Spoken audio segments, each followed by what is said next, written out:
of Comerica Park, where runs have been hard to come by for the visitors and at points the Tigers. But one more thing, you might be surprised to know that consecutive games with 4 earned runs or fewer by a starting pitcher, the Tigers have some chasing to do of the 1916 White Sox, who never gave up any runs ever. 106 consecutive games for the White Sox in 1916. This is currently the Tigers franchise record. And the Tigers have been around as long as the White Sox. But the 1916 White Sox went basically the entire season without giving up anything, ever. Were they throwing pillow balls up there or something? Like, what is going on there? Pebbles, actually. It's a smaller baseball. You know how dimensions are different around parks nowadays? The size of the baseball was back then. Montero, Arrighetti, first pitch, next.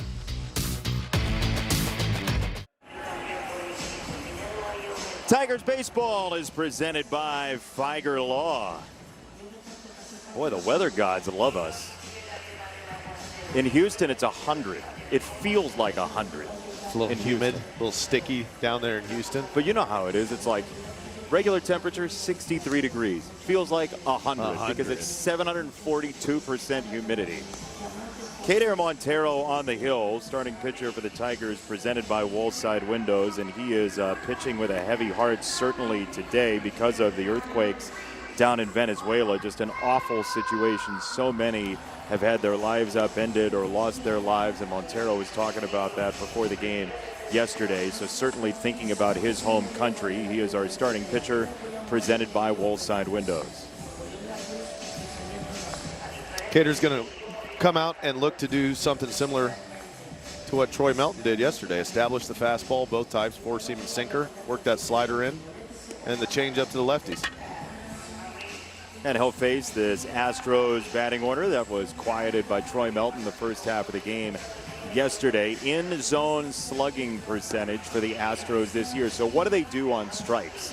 Yordan Alvarez, 767. That's a mammoth number. Christian Walker's been really productive in the strike zone as well. Isaac Paredes, the pull side superhero. But Jeremy Pena was 2 for 4 yesterday. He's got 7 hits against the Tigers this year at StatCast 3D, powered by Google Cloud. And the 7 hits are all pretty much in different colored circles, which means he's hit everything. Everything. Location, he likes the ball middle and a little bit in. That one at the top was an awkward swing he took off Troy Melton yesterday that I don't even know how he got a hit on it. One of the highest pitches Troy Melton has given up a hit on in his young major league career. As Jeremy Pena swings at the first pitch and hits it skyward. You say Montero's efficient, huh? 1 pitch, 1 out. He's on pace for a 27-pitch outing, one of the best in major league history. Starting defense for the Tigers, brought to you by Marygrove Awnings. Veerlead in left, Outman, Carpenter in right today. Colt Keith holding down the 3-bagger. He hit 3 home runs.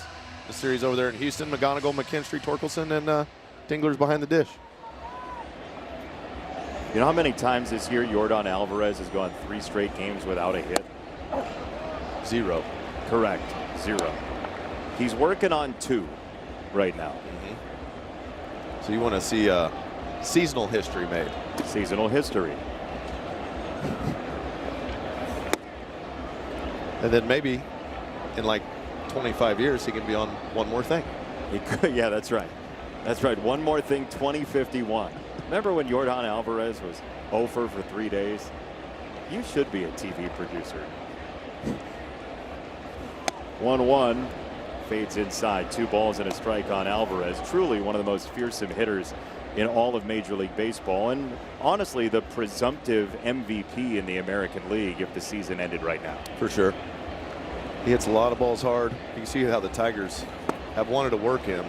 Throw that fastball up and in, try to jam him, throw the breaking ball down and in, and then everything else, keep it away. Because if you leave it middle away, you leave it middle, he does a lot of damage. So that's a great point, because you saw in the score box that he hits every pitch type pretty equally, but it's location really that can be an advantage if you have one against it. That's it. You saw right there. Bust him in with the heater. Get it in far enough that it's hard to handle. Make him really adjust his swing, or at least have to cheat to get to that fastball in enough. That'll open him up to change-ups away the breaking ball down. 2-2 is in there. Strike three, a running two-seamer. Punches out Alvarez. Lance Barksdale with the call. It's just some beautiful sequencing. You see the slider down, and then he's going to go four-seam just on the inside corner. He swings at it, so they back it up with a sinker that starts a little further in, but come back and catch the corner. That's precision from the right hand of Montero. Beautifully sequenced by him and his battery mate Dylan Dingler. And just in case Paredes was watching that last at bat, they spin him a slider off the sinker to Alvarez. I've seen Paredes enough to know now. He wants a fastball, he wants it middle in, and he wants to hit it to left field. You got to stay out of his power zone. He can do some damage. For you, where do you want the ball? If you go in, it's got to be in off the plate for sure, and then everything else away and soft. Like that. Anytime a guy's trying to pull a fastball, he's going to be out in front of other pitch types. This is a changeup. It leaks back over the plate, but his timing's off. So if the guy's timing's off, you get away with more of a bad location, a bad spot. If he's got the timing right, then your location has to be precise. 0-2. He dragged that one. 1 ball, 2 strikes. You just don't see bad misses like that from Montero nearly as much as in his rookie season. No, and that pitch is by design. He was wanting to make sure to get it away. You don't want to hang him a slider at an 0-2 count, but he's definitely throwing tons of competitive pitches, either in the zone, just out of the zone. Ooh, that was real close, right in the neighborhood. Cartoon box says it was a little further out than I had portrayed it. You just always want to be testing the hitter, changing their eyesight, eye levels.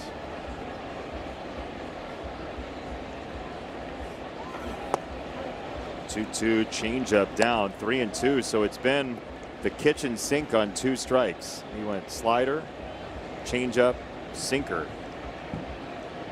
You know Paredes is going to be looking fastball here and trying to do damage. 3-2. Ground ball, second base. He went fastball, but not the four-seamer. Paredes grounds out to McKinstry, and a 1-2-3 first for the Astros.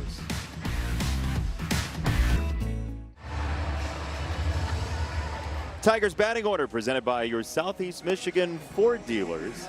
This hard hit rate for the Tigers. Dylan Dingler, half the balls he hits are hard hit.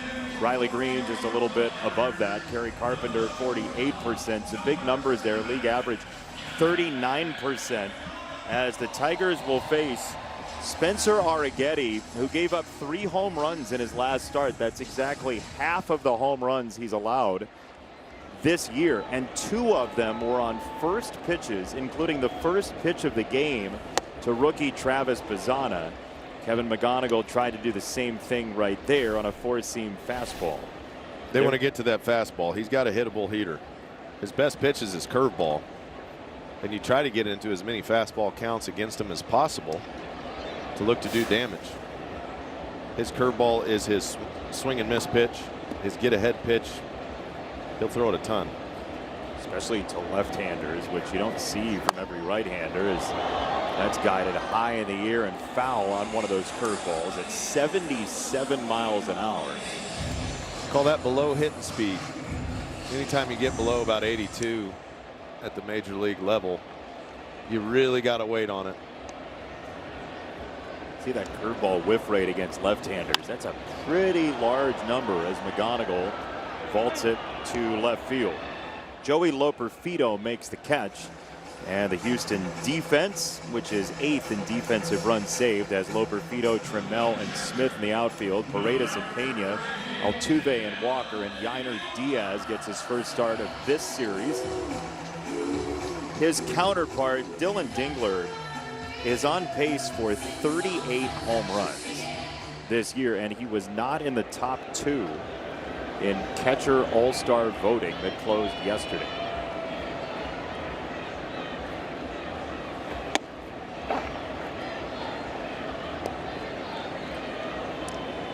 Andy just non-verbally did 2 thumbs down. Yeah. Like you were Roger Ebert. As we like to say in this booth, that's nonsense. That is nonsense. It's tomfoolery. 0-1 is inside, ball and a strike. Dylan Dingler right now, halfway through the year, is having a top 20 season if it ended right now, and wins above replacement, that holistic stat that tells you how you do offensively, defensively. It would be a top 20 season all time for a Tigers catcher if it ended right now. Right now. This season. And WAR, the more games you play and you keep doing well, it just goes up and up. That's right. 1968, Bill Freehan at 7 is the best WAR in a single season, but he's going to clip 15 very soon. And he very well, this could be the best season a Tigers catcher has ever had by the end of it. Yeah, we're about halfway through, so if you multiply that by 2, you get a pretty good number. Did you say we're about halfway through? About halfway through. We're exactly halfway through. Today, There's the one day that you could say we're exactly halfway through. You went with about halfway through. We're about halfway through because the game's, it's how many innings? We got to get through 4 and a half innings, correct? At 4.5 innings, it'll be the halfway point. You have 5 kids at home, and I do wonder sometimes if they're homeschooling you. 50%. The one day I could say you could use percentages instead of your 48.2% nonsense. Wow. 2-2. Arrighetti to Dingler. And it's popped foul. You see how he uses those slow breaking balls to make his heater play up a little bit. It's only 92, 93. He's got some extension, but it's still his most hittable variety of pitch, so he has to be smart and mix his pitches wisely and don't let guys just be sitting on his fastball or he'll get in trouble.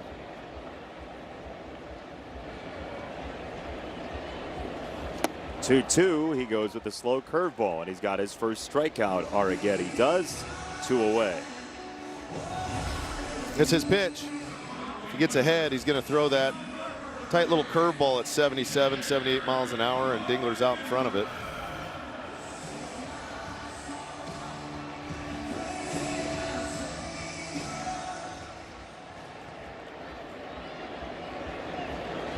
Two down, Kerry Carpenter, and we'll see how many curveballs Kerry sees over the course of the night with Arrighetti and how much he likes that breaking ball.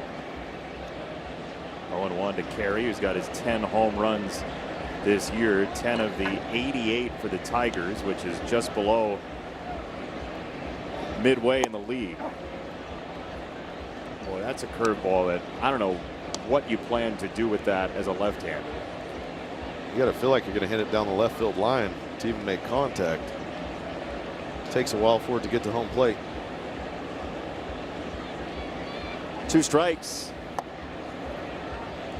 You have to assume it's going to be a ball when it starts all the way out there. Yeah, that's why he likes the little back door, the back shoot curveball. But you can't give up on it. If it starts away, just hang with it. You got time to analyze the pitch. If it's the slow one. Swing and a miss on a fastball. Here we go again. Starters dealing between the Astros and the Tigers. No score after 1.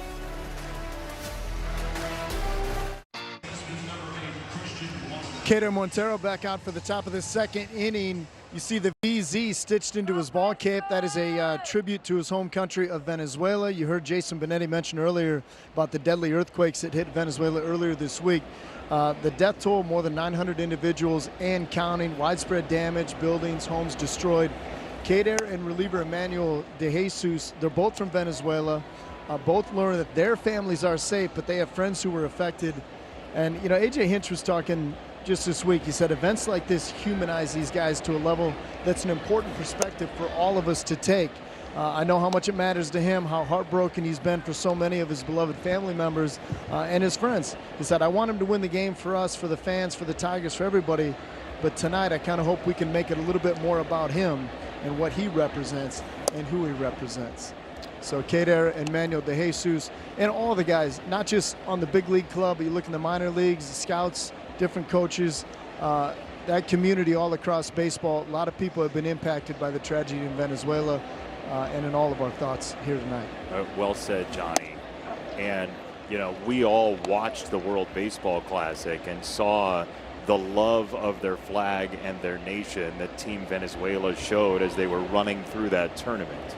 And so to see that during the course of baseball season and to know how much that place, that home, means to Montero and De Jesus and our friend Carlos Guillen in the Spanish language radio booth. That's right. It is heartbreaking, Johnny. Yeah, and I think this is, you know, it's times like these. Again, sometimes we hear about things in the news and it hits us for a minute. But when you really spend some real time thinking about it and how it impacts these guys that are away from their friends and family, you know, baseball is a big family, and this is the time where you rally to support everybody you know in this community. This pump to shortstop, really tough play in between hop for McGonigal, and Walker is safe over at first. Should mention Gleyber Torres as well. He is not on the active roster, but a Venezuela native as well from the capital city of Caracas, as that is called an error against McGonigal. And one of those plays where as the ball travels to you, you get caught in the middle. That's it. Had a little funky spin on it, a little top spin. McGonigal tried to get over in front of it and just make the backhand play, but it handcuffed him. Jose Altuve takes a strike. Altuve, who is one of the best Astros of all time, is also part of the collective in Major League Baseball from Venezuela. He is from Puerto Cabello in Venezuela. He swings through that offering from his countrymen. 0-2.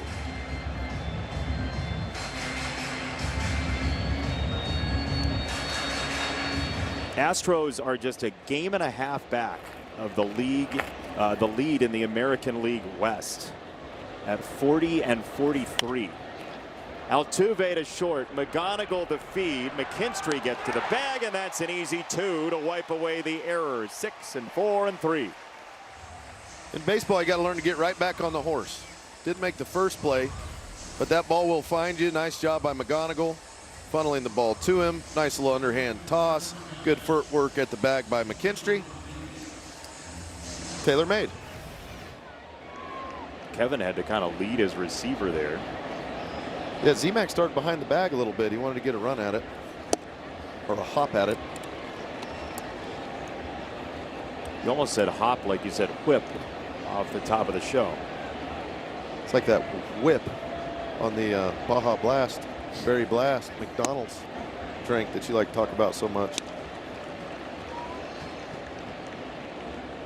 I just wonder if from inning to inning, if people tune in and have any idea where you're from. Because the accent sort of ebbs and flows. Depends on what kind of point I'm trying to make. It sure does. 0-2, called strike 3, a little hesitation. So Loperfido is going to challenge. It's an ABS challenge powered by T-Mobile of Lance Barksdale's strike zone. It is ball 1. Just touch high. It's a good pitch. Good 2-strike pitch right there.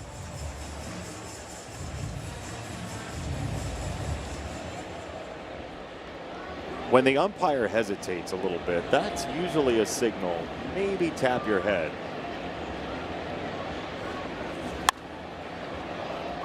And all it did was buy one more pitch. Veerling in left makes the catch, and the inning is over. Montero still faced the minimum.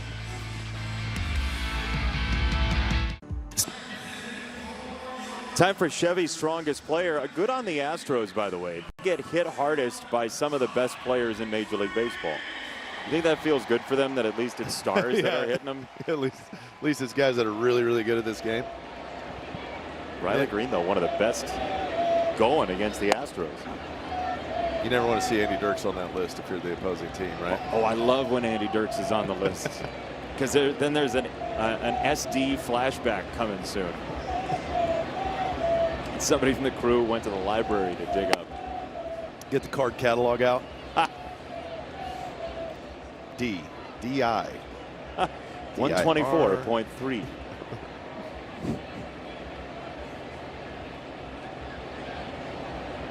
One from Arrighetti. It's outside, 2 balls and a strike.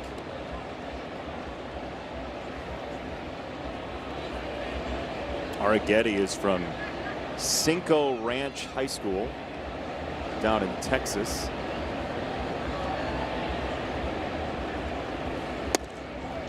Look at that thing. Yeah, he wants to throw that thing, start off the edge and bring it back on the plate. You can see what he wanted to do with the fastball. The pitch before, he threw it out of the zone away, and this one starts in a similar location and then he brings it back.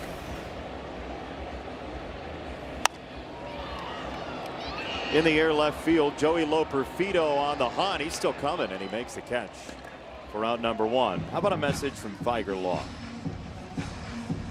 At Figer Law, every case is personal to us, and we won't stop until we bring home the win. Figer Law, all we do is win.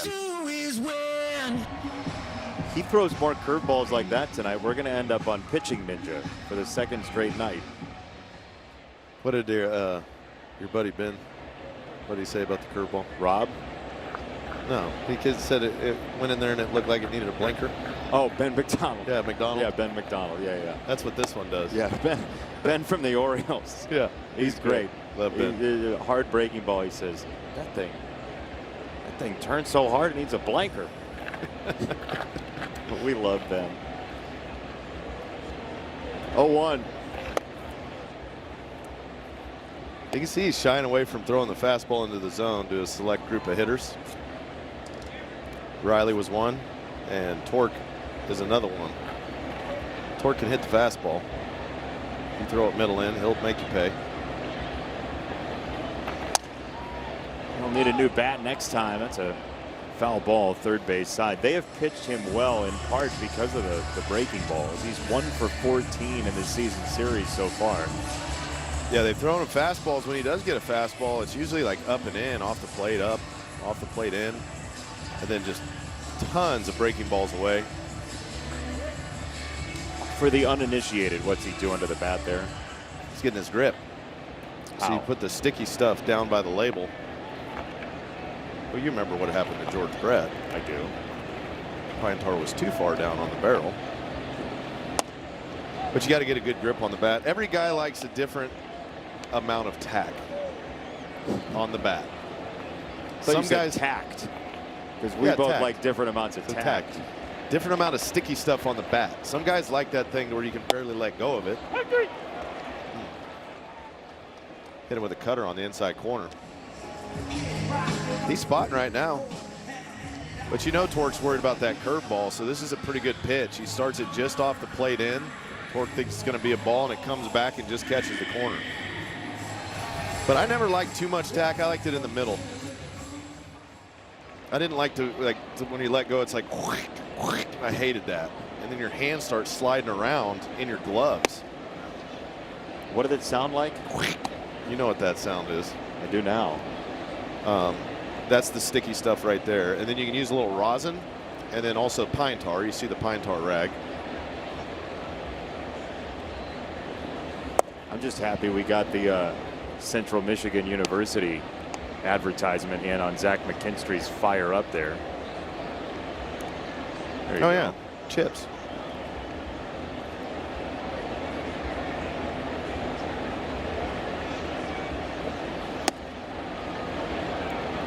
Two balls and a strike on Colt Keith. Let's see what Hot Corner has to say. Andy's career OPS of 2147 is the highest all time against the Mets. Minimum 15 plate appearances, but who's counting? Yeah, I hit them all right. Hot Corner's having a good time already tonight. Somebody overserved Hot Corner. Hot Corner's got just the right amount of stickiness in it right now. That's an amazing career against the Mets. Yeah, they didn't like me. Minimum 15 plate appearances, of course. Of course, but who's counting?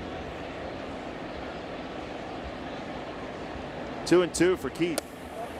Kept fading, and he did not go. It's 3 balls, 2 strikes for Colt.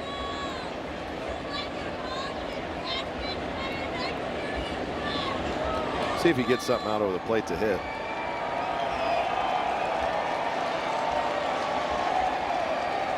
Three and two. It's a cutter. He's hitting spots right now. It'd be good for the Tigers to get a base runner, get him in the stretch or something. He's moving those pitches all around the zone, hitting different quadrants.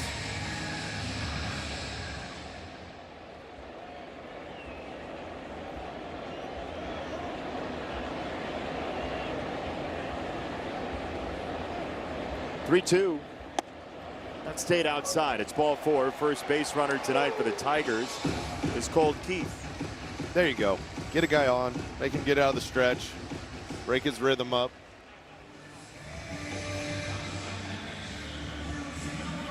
Hey, you just think with that slow curveball, one of these lefties, that thing's going to come in and he's going to knock it down that right field corner. He's been so loath to miss anywhere near the middle of the plate Right. with that thing. It's like away on the edge. Would you think about climbing closer to the plate For if you're sure. a left-hander tonight? Yeah. Get up in the box, get closer to the plate. I would do anything to try to entice him to throw a fastball.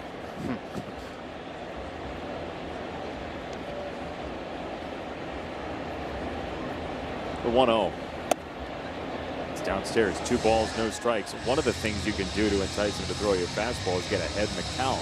Facts. Lay off the curveball down and in, get you 2-0 count. Thinking heater, let it rip.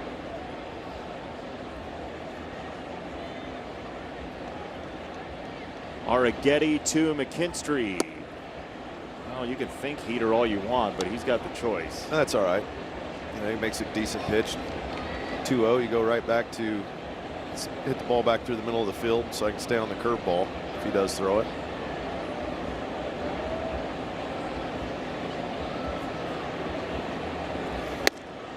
That's a high fastball. It's 3 balls and a strike on McKinstry. Vierling is next. Tigers have loaded the lineup with lefties. Vierling is one of 3 right-handers in the order tonight.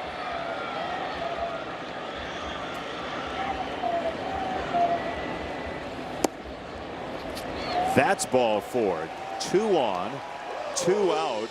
Second inning for the Tigers. If Vierling hits a home run right here, or if the Tigers score 3 or more in any way in this game, you can visit a participating Arbors location tomorrow and get a free small order of curly fries. There's lots of different ways to score 3 runs. You can score them all in one inning, which would be advantageous right here. Vierling dropped the head on something. You can space them out a little bit. Here's the amazing thing about the Tigers and Astros right now. The Tigers have lost 3 in a row. They're 13 under again. And still, in the last 3 days, have not lost any ground in the wild card. The Tigers are still 5 back of the American League final wild card. Still. So you've lost no ground in that way, other than teams ahead of you that aren't in that spot gaining a little ground. You're still 5 back. I know. I feel like the National League's playing Battleship and knows where all the opposing ships are right now. First pitch, B3. It's a strike. Hit.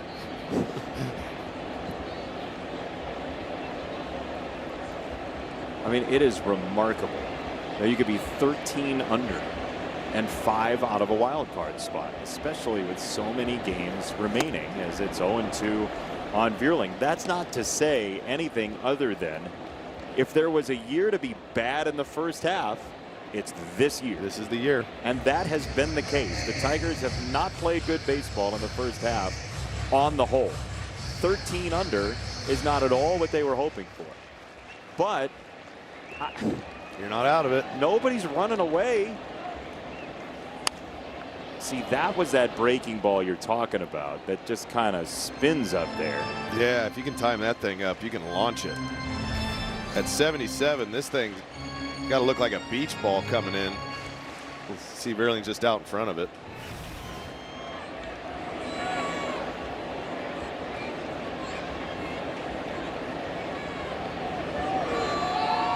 Oh, 2. Upstairs a fastball, and he's also not really making that 2-strike fastball look enough like a strike. That's too far out of the zone. Ball out of hand. He's done that in the last 3 batters. Once he's gotten ahead, he's had trouble putting them away. Man, that breaking ball takes forever to get there, but it sinks Vierling, and the Tigers strand a pair. I'm on. Every Sunday at Comerica Park is Chevy Sunday Kids Day. Kids 14 and under can enjoy face painting, free rides, and a chance to run the bases after the game. Don't miss out. Learn more at tigers.com/tickets. Kids Day. Sunday. Every Sunday.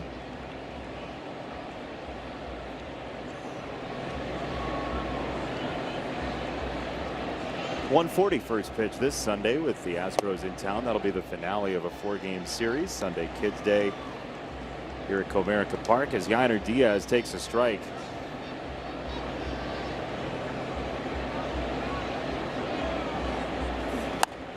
Little half swing grounder to short. McGonigal on the approach. He's got time and he's got the out.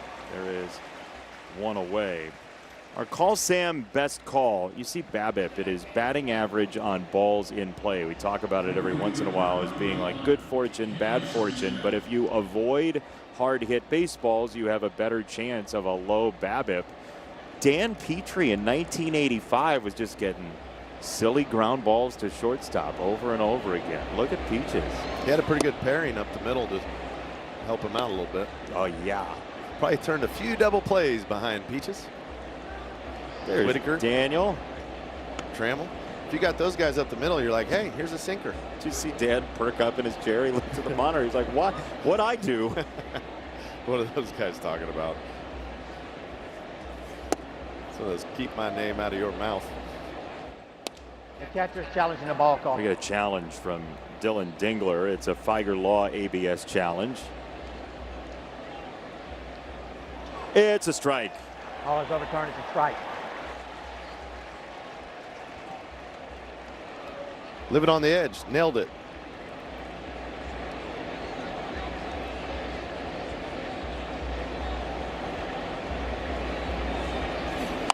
Oh, 2 right back to Montero. The BABIP gods are happy again. When you get as weak a contact as he's gotten on the last 2, your BABIP's going to remain low. And you get a nice little challenge by your catcher. That's a good little challenge dance. Oh. 2 down for Taylor Trammell, who broke up Troy Melton's perfect game bid yesterday with a home run to right. By the way, on the subject of Dan Petrie, his grandson Boyd, great ice hockey player, young man, he's 10 years old, huge Tiger fan, watches a ton of games. Boyd got injured playing hockey about a week and a half ago. And just all the best to that young man who came to visit us in spring training and in Miami last year. He's a wonderful young man. He's going to be a great hockey player. And he's going to lose a part of his summer because of that injury. So, Boyd, if you're watching, we're thinking about you, bud. And your grandpa loves you very much. And we do, too. Absolutely. Rest that leg up.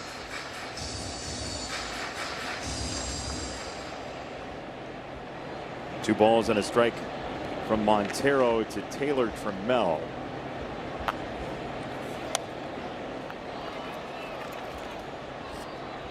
It's a pretty good bid at a 2-1 breaking ball.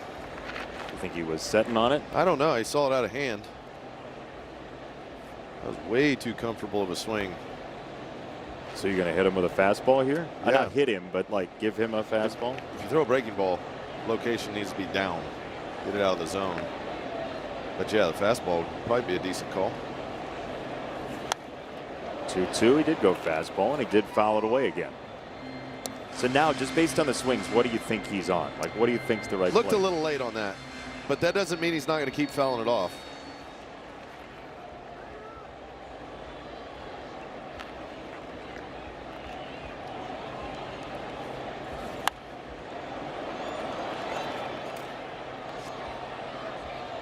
He is just a pull side powerhouse waiting to happen, and it's the reason he's had a job in baseball for years across a bunch of different organizations, and there's a reason he was a first-round pick. Right. Yeah, I do not like the breaking ball up to him right now. It seems like he's seeing the breaking ball decent. If you do throw it, you need to bury that thing down and in. Oh, just caught a piece of the heater. That's a long run for the ball boy, by the way. It's all the way even with the pitcher's mound. It's a shuttle run. Yeah, he gets a little taste of Wimbledon. 40 love. Those guys run all over the place, those ball boys. Frankie always gets after it.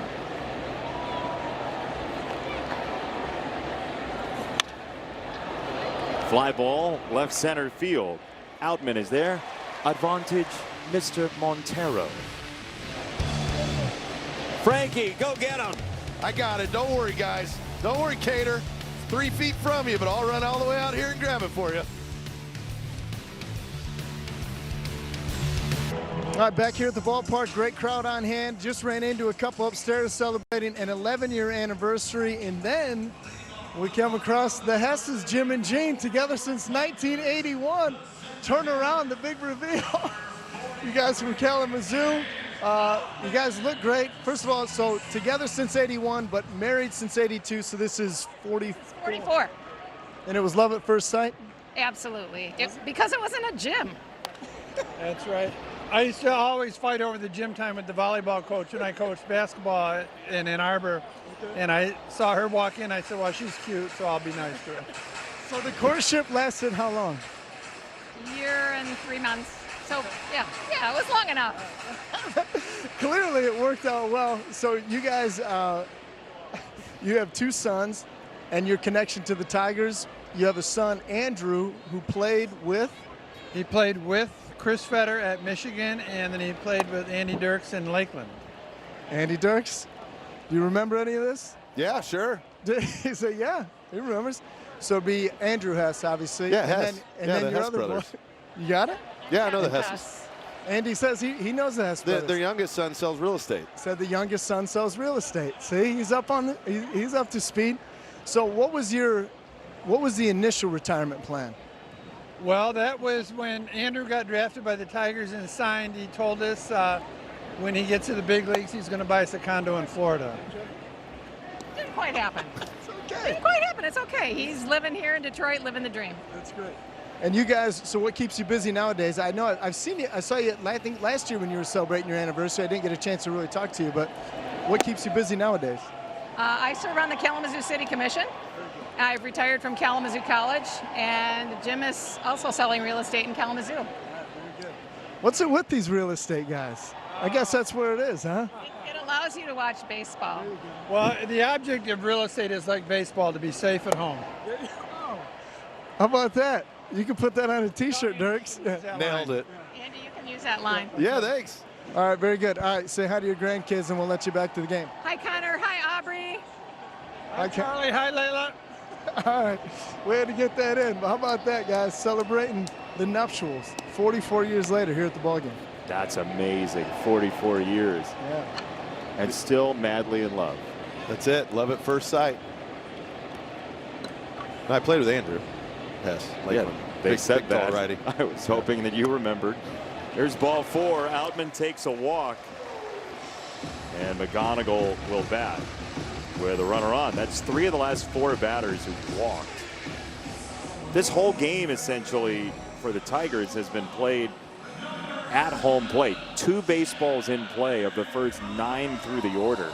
You see the way he's attacking the Tigers hitters. He's trying to nibble, hit the corners, hit the edges with that little backdoor breaking ball, throwing the fastball in different locations.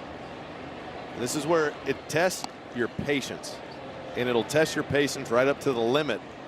Can you lay off that pitch that's 1.5 inches, 2 inches off, the one that's just a little bit down?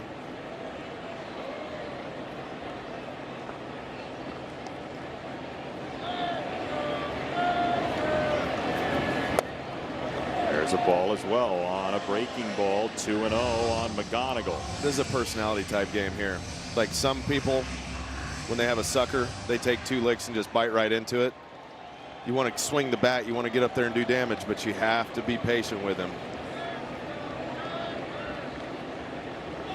I mean, here's the thing, Andy. To this point, he's only thrown 5 fastball strikes. That's called strikes and swings and misses combined. That's right.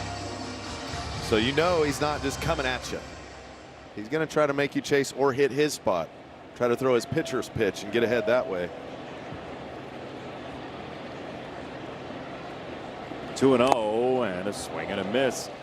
How in the world do you stay patient enough on that curveball? The only way you hit that is if you see it out of hand. You almost have to stop your swing and then start it again if you're on time with the fastball. If you're a left-handed hitter, 2-0 count, you're not going to do it. You got to hit the ball to left field. That'll help keep you on it. Ground ball to first. It clicks off of Walker into shallow right. That's a base hit. And Outman treks to third. Christian Walker turned a double play to end the game last night, but was unable to here. And the Tigers have 2 on. He said on that curveball, you see Walker going to his right. Almost made a nice play on it, but the ball was just hit too hard. He hit it hard. It was a little short hop. But then here's the curveball. He missed it on 2-0. And this is the 2-1 curveball. See how it's up? He stays with it long enough to pull it hard in a fair direction.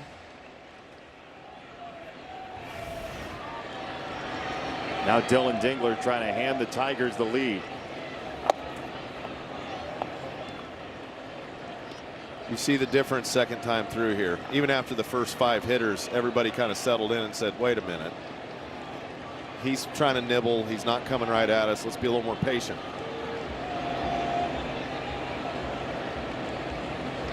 One-0. Cold strike. It rode the inside rail. 1 ball, 1 strike. He pretty clearly, Arrighetti wants a double play for himself.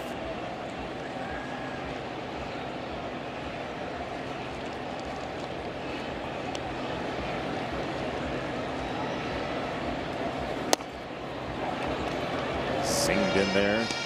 1 ball and 2 strikes. 4 strikeouts, 3 walks, and a single. That's the anatomy of the offense so far for the Tigers. Right side wide open for Dillon, and he takes high. McGonigal brought Diaz out of his crouch, but did not draw a throw. 2-2 on pitch number 55 already tonight. Yeah, when you try to nibble, you don't go at people. Your pitch count goes up. The Tigers have been more patient. He's thrown Dingler a lot of fastballs. Is he going to go curveball finally? There goes McGonigal. Strike 3. That throw ends up somewhere in Traverse City. Tigers will take the run. Thank you very much. Boy, he didn't really stand a chance on him anyway. Diaz made the throw, and he was 2 bases wide. McGonigal had a good jump on it, and Dingler tries to go out and hit this curveball. He leans out over the plate, and Yiner's like, hey, he was over the plate. It's like, no, he was attempting a swing. So instead of putting it in his back pocket, he tried to throw the ball around Dingler. Missed by a mile. The Tigers will take that, score, run, and advance. 2 bases. McGonigal to third, infield in. Kerry Carpenter wands that first pitch foul. Yeah, Dingler's entitled to his swing. That's it. So there's no argument to be had there. He can finish his swing.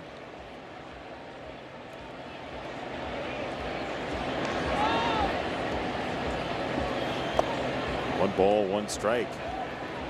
I thought for sure he'd just hold on to it, considering the jump, the lead. Yeah, yeah. No, I bet he, in hindsight, I'm sure he wishes he wouldn't have thrown it. But in the heat of the moment, he was trying to make a baseball play. See Carpenter at 63%, getting that runner from third home with less than 2 out.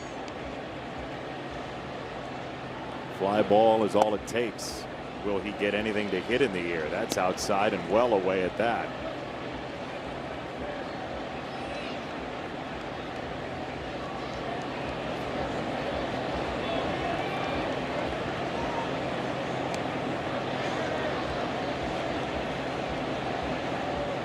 Two 2-1, way outside.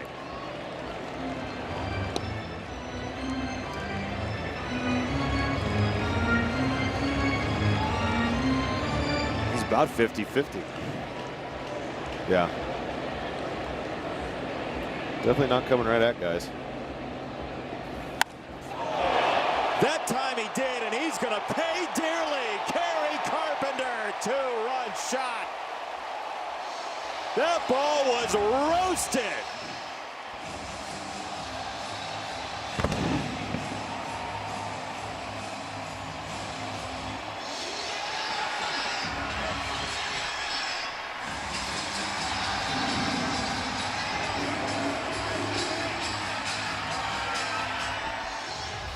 Patience for the win. Kerry got himself a 3-1 heater and crushes it to right. The Tigers' approach this second time through the order has changed significantly, and they are making him pay.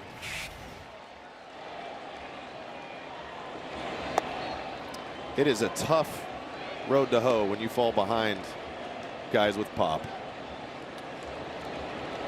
He's thrown ball 1 first to all but 1 batter in the inning.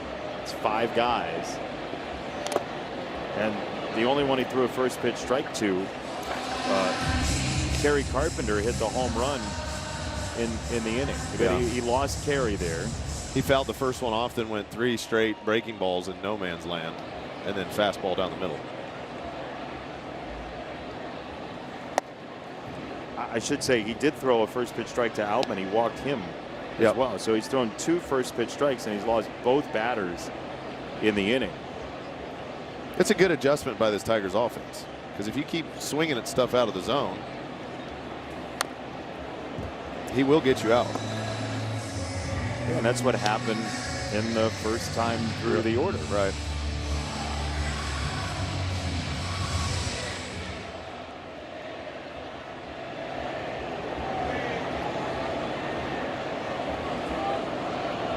Two and two. Riley takes a ball outside. The Tigers are seeing that breaking ball very clearly.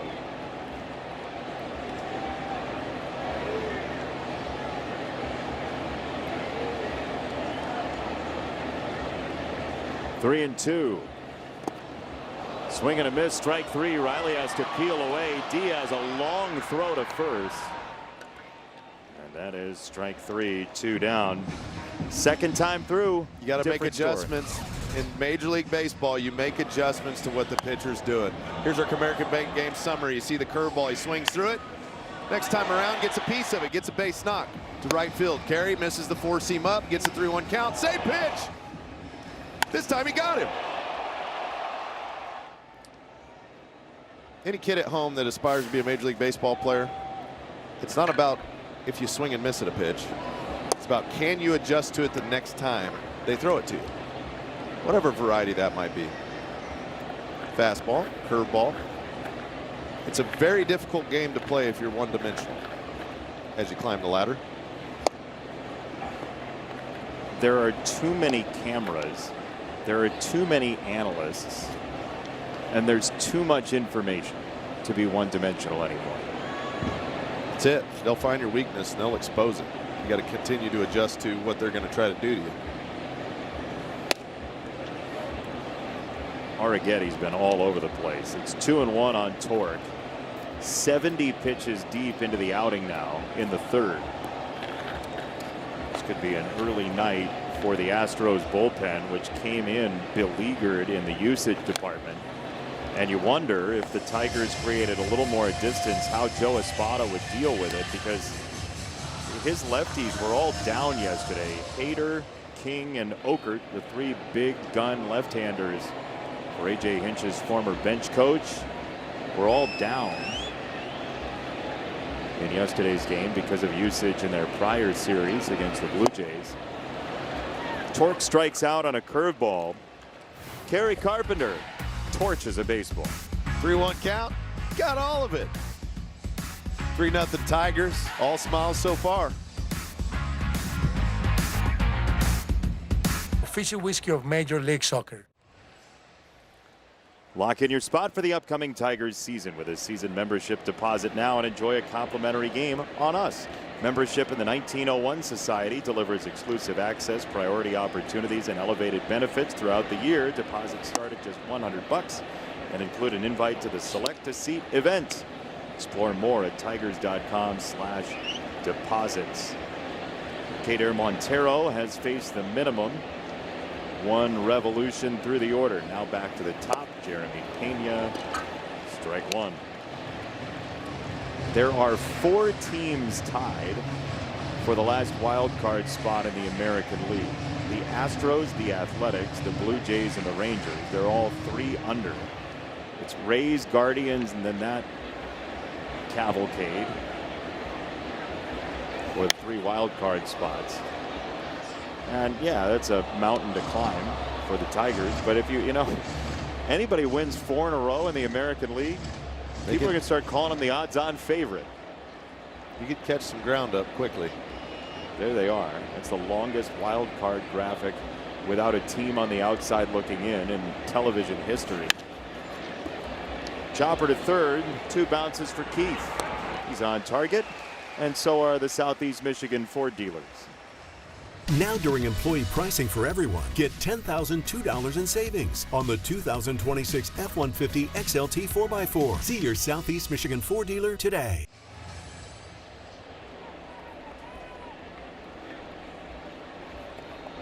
Beautiful night here at Comerica Park. The Tigers have the lead. 3-love in the 4th.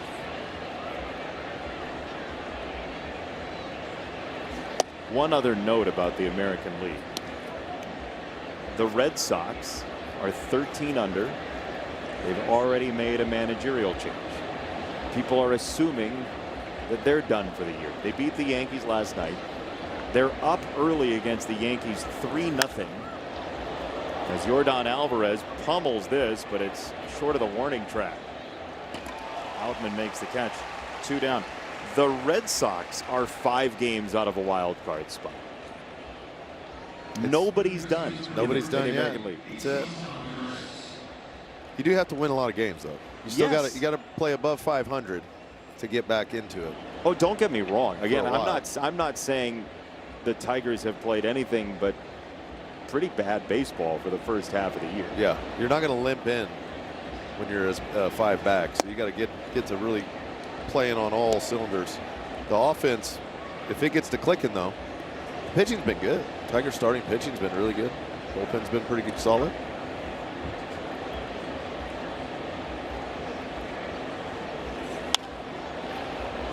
Fly ball right field. Kerry Carpenter on the move. It's going to bounce before he gets there. And it's a base hit for Paredes. That's hitting away from a trend there. Paredes hasn't had a hit on the right side of second base in 14 years.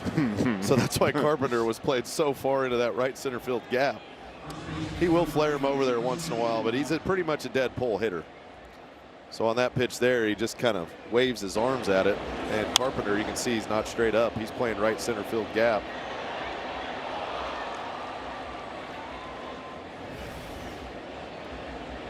Paredes all year has 2 extra base hits right of center field. Yeah. This is hits by direction. He's pull heavy. Yeah. No, he very much like the boy band craze has been one direction. As a hitter. And that's what makes the 4th inning beautiful.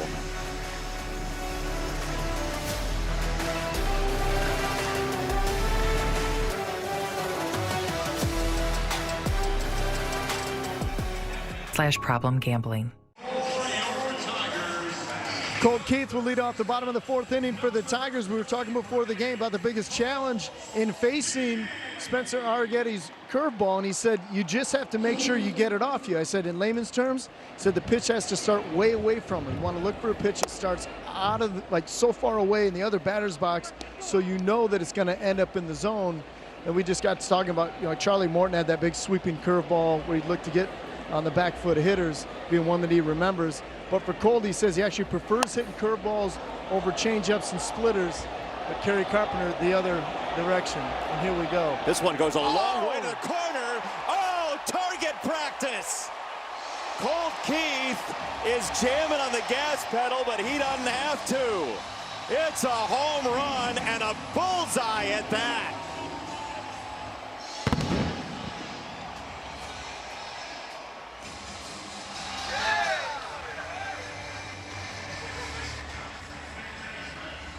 turned on that heater right down the line.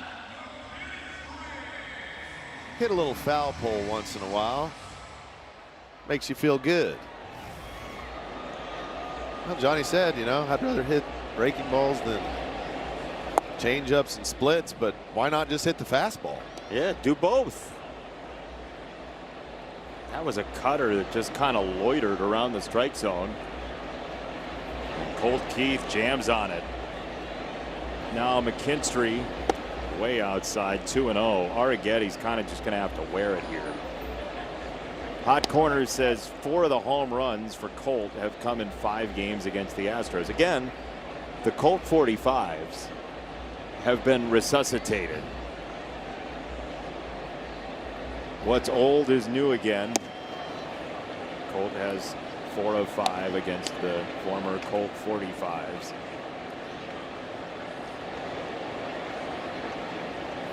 He didn't know it was gone. He was trying to set a land speed record for home run trot. He saw it bounce back into play, but didn't see what it hit off of. Still trying to catch his breath. And then you go down in the dugout after sprinting all the way around the bases and you get flailed in the face with some sunflower seeds. Sure, why not? 3-1. That's ball 4. 2 walks for McKinstry already tonight. Tries to get it in on him, but it just stays put. That ended up what should have been a cutter, didn't cut. And he hit it high, so he didn't know off the bat, 1, if it's going to stay fair, 2, if it's going to clear the wall. There's a little breeze blowing from left field, foul pole to right. Cam Smith's like, I think I'm going to catch. No, I'm not going to catch it. This will be a great look down the line. Except for Lance Barksdale. Come on, Lance. Doink.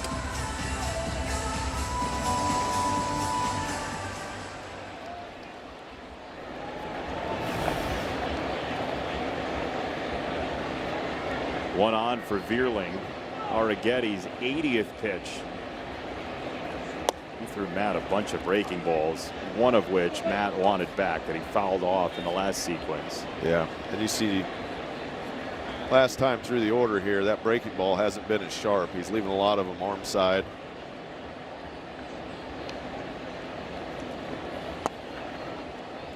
Arrigetti doesn't have answers, and the Astros don't either. There's nobody warming in that bullpen. It's just tumbleweeds. Sometimes you're out on an island all by yourself, and there's no ships in sight. Looks like Nate Pearson is thinking about trying to be at least a life raft in some way. There's a strike, 2-1. But we've seen this Astros team pile on runs quickly. Yep. You got to take advantage right now with a guy who's struggling on the mound to try to pile up as many runs as possible.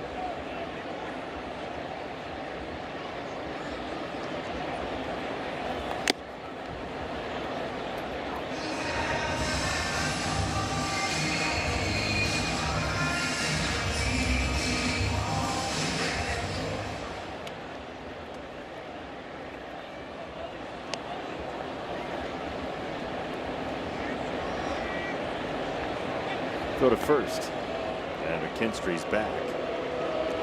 4 walks, 7 strikeouts, 2 homers, and a single. What a box score. It's like 9 Matt Stairs. 2-2. There goes McKinstry. This is looped to center. That's a base hit. When the Tigers have played well in the last couple years, that very thing has happened a lot.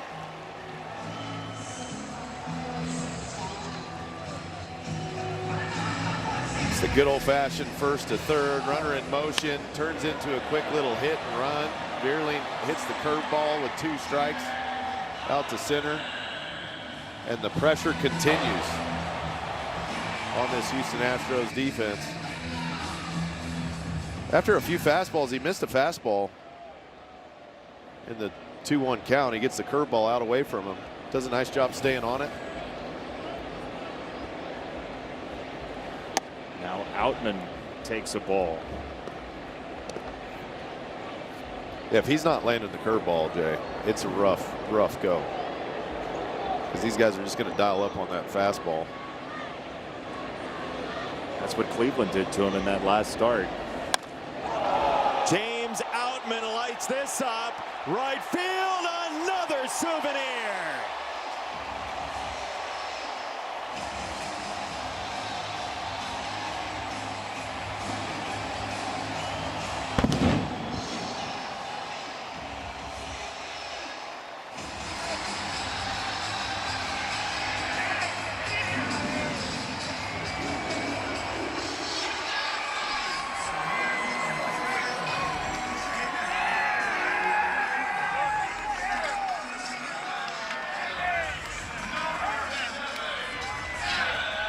Six home runs in Arrigetti's last 2 starts. Better get that seat out of your hair there, James. We'll put the helmet on him before he could even notice. It feels good when the ball's flying out of the ballpark, but that's exactly what they needed to do. You get a guy who's scuffling a little bit, take advantage, get some seeds in the flow.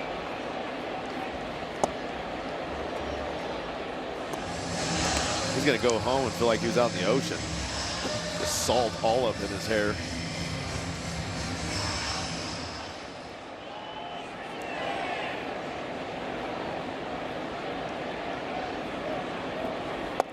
What do you think it would take to get Eddie Vedder and Pearl Jam to do a cover of Even Flow that's Seeds in Flow? Couple bucks? It'd be in the millions. You think so? Yeah. I think it would cost that much. I think it would cost a lot. You do? Those are two big names.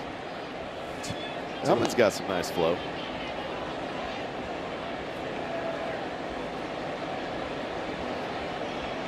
Two and two. Piece by McGonigal. How about this? Arrigetti, first pitch strikes. 8 of 9 the first time through. Since then, 1 of 10. Yeah, it's a very tough league to try to use only command and have to hit perfect spots. Once he's lost the command of the curveball, it's been much more difficult for him. Try to change up there. We haven't seen that pitch pop up a whole bunch.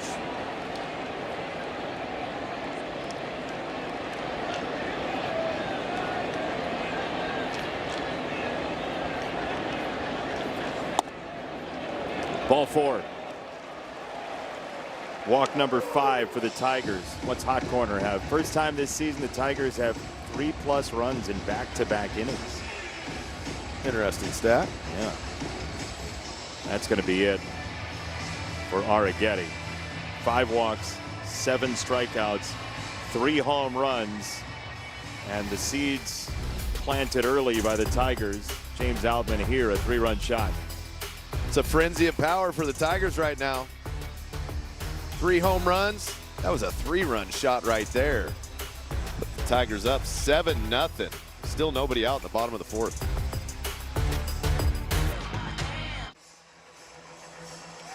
How about 3 of them? Gloria. 3 home runs for an 82nd birthday. Is he 82? Wallside Windows pitching change, Nate Pearson.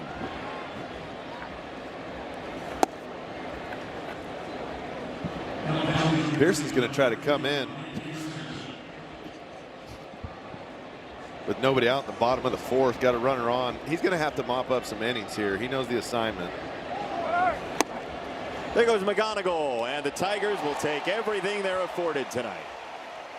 How about steal a base for Gloria, too? Early in the ball game, go ahead and take the bag when you can get it. That's the 2nd one from McGonigal today. Pearson's pretty much a 2-pitch guy. He's got a 4-seam and a slider.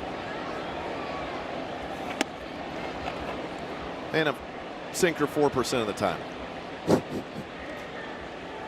That's a strike 100% of the time, but they didn't challenge. It's not one of those days where the Astros are running to the podium for challenges here, considering how it's gone.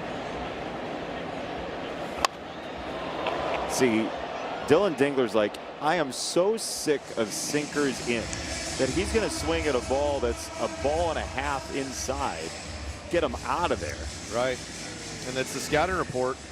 We've seen teams throw sinkers. Even a guy that's predominantly four-seam fastball is throwing back-to-back sinkers. Check swing, he did not. So McGonigal, to your point, 2 for 2 in bags. He is 11 for 11 in his major league career. Which is great. That is one element that this Tigers team can really use, is some speed to be able to steal some bags. 3-2, little looper straight away. Trammell's not going to get there. Bermuda triangle. Here comes McGonigal. He is there.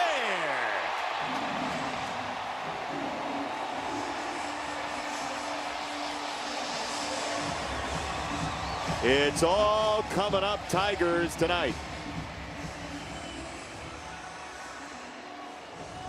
You put a ball in play, you don't know what can happen. That's a breaking ball on the outer edge. Dingler stays with it, breaks his bat, but that bat dies a hero. McGonigal does a nice job recognizing fairly quickly that that ball is going to get down, turns, and you know Joy's going to wave you.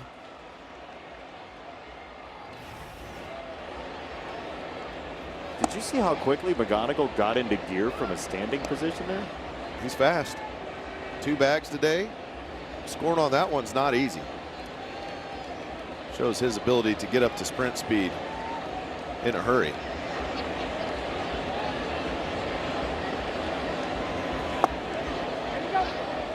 Watch him here. I mean, he's reading this the whole way.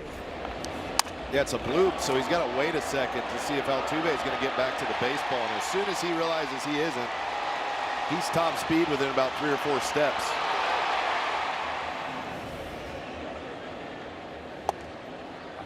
Part of that very well could be that Kevin McGonigal and his McGonigal goggles, which are always at the ballpark now. Those are, they got some diamonds on those. Yeah, those are bling Bedazzled. McGonigal. Yeah.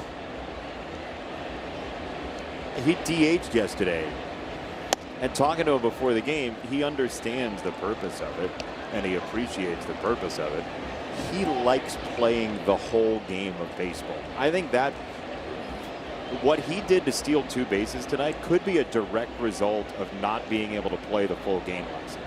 Yeah. As a DH, just wanting to be involved in the game. Yeah, take the extra base. Made a good turn to double play earlier in the ball game. But you know, there's certain guys that DH role's a little tougher for, especially when you're used to playing all the time. Sure. And if you're going to get this kind of payoff the day after he DHs, the only thing that's tough for him is he might DH more. Yeah. If he's going to be that rocket ship out of it. Yeah. Strikeout number 8, but run number 8 is already crossed. Hot corner. It's the most runs scored in the first 4 innings since game 1 of that doubleheader against the Nationals in our nation's capital, first week of July last year. Ball 1 to Riley Green.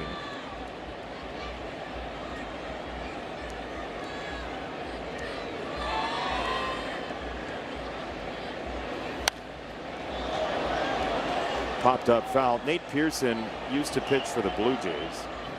He was the only reliever in Major League Baseball whose last name was his home airport. It would be like if Logan Reaver were the reporter for the Red Sox. Is that Reaver Airport in Boston? It was the first name in that case. Logan Airport.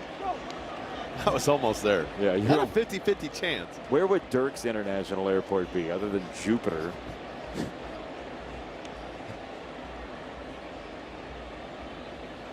Two-1 is way outside. 3 balls and a strike. Tigers have activated the force field tonight, Andy. A lot of advantage counts, and they paid it off. See if Riley can do it here. To first, Walker spins it to second. Return pass is there. That's a double play. You like homers? I love homers, Jason. How much? So much. I like ones that hit off foul poles, I like even ones that guys don't know they hit until they're going home. Fastballs down the middle, getting crushed to right. Seeds in the hair, all smiles in Detroit. The name of James Outman has one of the 3 home runs for the Tigers tonight, a 3-run shot. And you can tell by the serenade of boos that Jose Altuve is in the batter's box and he has just chucked his baseball bat into the Tigers dugout, which means that everybody's booing him even more. And Frankie gets to go run and give it to him. Frankie's getting his steps in tonight. He's been all over the place. Do we know, is Frankie up to be at the All-Star game again? I do not know. I haven't heard anything about it. I He should assume just you can go. vote for Frankie. He's had an Voting all-star closed. night tonight. I mean, that run to go get the ball that ended up right at the pitcher's mound was Swift. good word.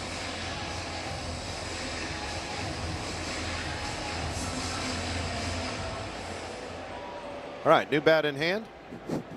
Still getting booed. Check swing, he went. Lance Barksdale with the call, 0-2. You know, if it gets to a 10-run game at any point before the 8th inning, that means we activate the Andy Dirks does play-by-play for an inning button. About time.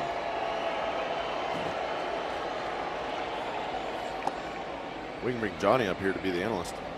Oh, so I just go get a slice of pizza, or Yeah, go get you a hot dog, man. thanks, bud. You really like Sundays, don't you? 1-2 from Montero. It's popped up, and it's a foul baseball. This is a guy in Altuve who has had a very good baseball career to date. Career OPS, 823 Yeah. for Altuve. You know what his BABIP is? I was looking today. For his major league career, it's 325. And that's a BABIP ball if I've ever seen one. That is as BABIP of a 325 career hitter as you'll see. That's ridiculous. The magic wand Jose Altuve possesses. Just knows how to get hits.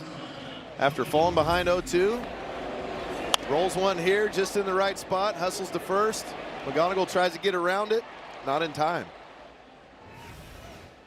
There are certain guys throughout the history of baseball who have just had the magic wand when it comes to getting hits. He's one of them. And he is one of the best Astros of all time. When you look at position players and longevity and WAR and games played, you know, it's him, Bagwell, Biggio in terms of longevity. I mean, Alex Bregman was really important to them. Lance Berkman hit a bunch of home runs. Yeah. A lot of great names in there, but Altuve is third in wins above replacement, and he very well could catch Biggio. Right. 2 strikes on Loper Fido. He might have. Yeah, he did. Those neurons start to fire, and you can't control it. It looks so good out of the hand, that pitch does. Then when the synapses hit, you say, no! Too late. Is that what happens in your brain? Yeah. It screams at you. Yainer Diaz hits the ball on the ground quite a bit, and he does right here. Right at the bag. Oh, 2 guys there. It's safe over at first. McKinstry and McGonigal together. The Tigers were running the slot left formation. I thought he was out real time, Andy. It was close at first. But this is McKinstry all the way. It's a high chopper. I don't know why McGonigal thought he needed to cover the bag. I think he thought he was going to take it because he had the momentum going to first. Would have been the only reasonable. Yeah. So he's thinking, I got the momentum here. Good job by challenging Zach. a safe to call at first base. get his foot in there. I thought he was out live. We'll see what the replay says here. Looks like they just got him. Yeah. Yeah, they just got him.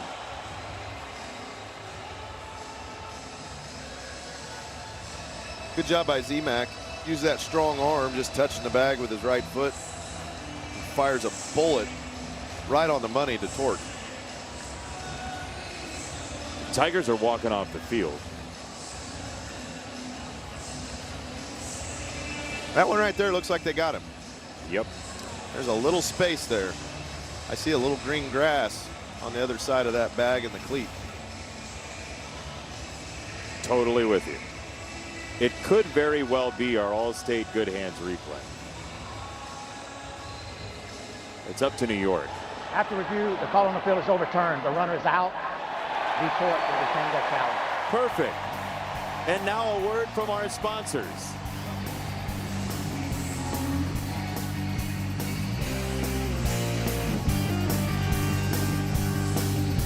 First fuel purchase and 5 on your second. Legendary Mobile. All right, our Bet365 odds update. The Tigers offense over under 9.5 runs. They just spin the propeller all night long. See if they can get up to 10. You ever have a beanie? What do you mean, like one of those? Yeah. No. Never? Helicopter hat? You ever have a Hogwarts shirt? Negative. My kids like. I know your Harry kids Potter. love Harry Potter. Yeah. And I think the beanie is an interesting fashion statement. I like it. I do too. That's what's fun. You go to a ballpark, you get to have a little fun, have a good day. Pull out something you found at a thrift store. It looks a little bit like the anemometer we got going on in this ballpark. The wind speed gauge, right? You could make a beanie hat with an anemometer up top and brand it with a Tigers logo. What do you think? That might play. Well, get one with your face on it. Get one with my face on it. Johnny, Daniela. Hats with helicopters. Helicopter anemometer hats. Ball 4. Torque is on. That is walk number 6 tonight for the Tigers. It's a common theme. Patience. It's tough at times as a hitter to remain patient in the box and wait for your pitch. You have to constantly tell yourself that over and over because the natural instinct's to go up there and want to swing the baseball bat and have some fun. Walks aren't as fun, but they're very productive. They get fun later. Right. You got to pay your walks off. So you take a walk so the guy behind you can have a little more fun. Good teammate. It also pays in today's game to walk. Now that OPS is a measure of hitter success. Yeah.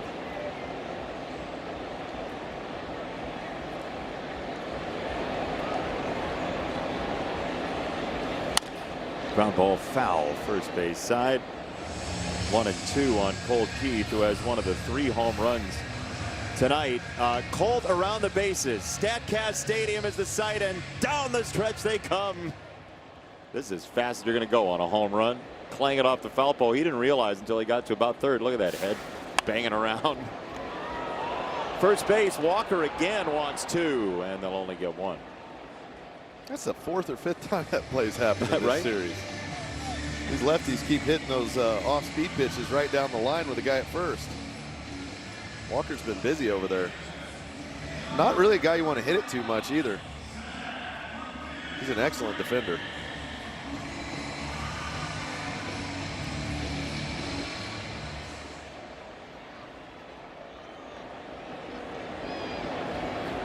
Here's Z-Mac, who's walked twice, and he's 3 balls away from another one.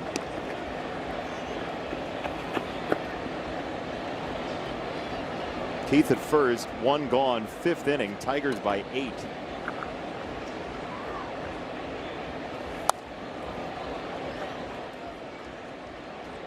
Nice catch by Vierling off the net. 3 separate Tigers have walked 3 times in a game this year. Glaber 3 times, McGonigal twice, Torque once. Kinstry is now behind 1-2. See, I jinxed it.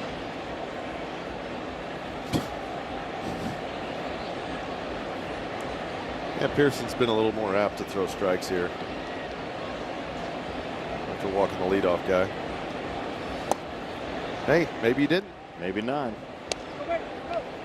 2-2 on McKinstry.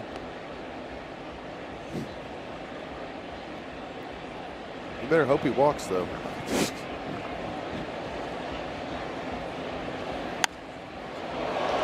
Fly ball center field. Trammell's back on it.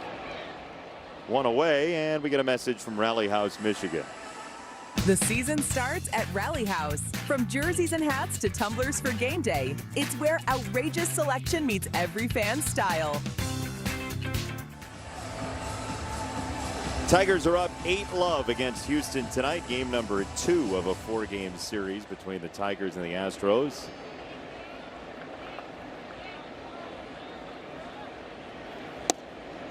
Tigers are 4-3 on the homestand so far. 4 in a row in the win column. 3 straight losses now, and trying to get back on the winning side tonight.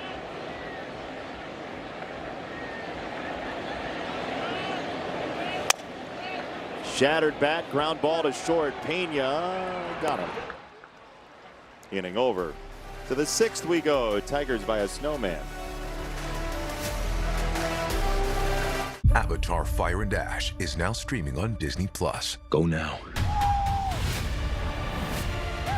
Let's see this world. See yourself. Avatar Fire and Ash, now streaming on Disney+. .com/DSN. There's the QR code. Scan that with your little cell phone camera right there. Click the link, and you're on your way to enjoying baseball for the rest of the summer.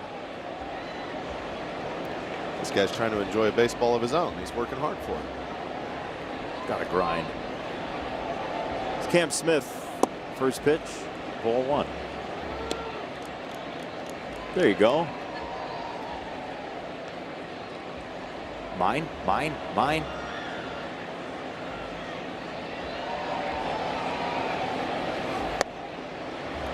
You ever play 500? All the time. One of my favorite games when I was a kid. A nice game of 500 there for the Thunder.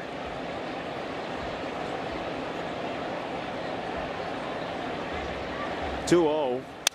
Smith right back to Montero, who splayed out to try to make the play. He couldn't, but that's why there's a second baseman available. Zach McKinstry handles out number 1. Shows you how good Cater's fastball is. The hitter's count, he got all up in there. Broke that bat.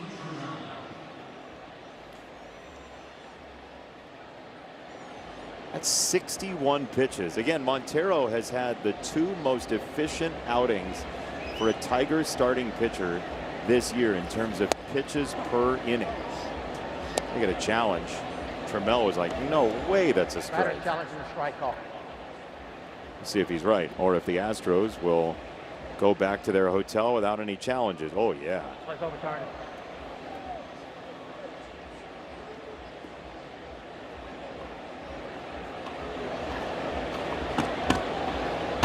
In 5 seasons of The Wire, no Barksdale missed by that much. And Montero right back in the strike zone. 1 ball, 1 strike. Lance is a good umpire, too. That was just one of those weird breaking balls on the way in that flattened out.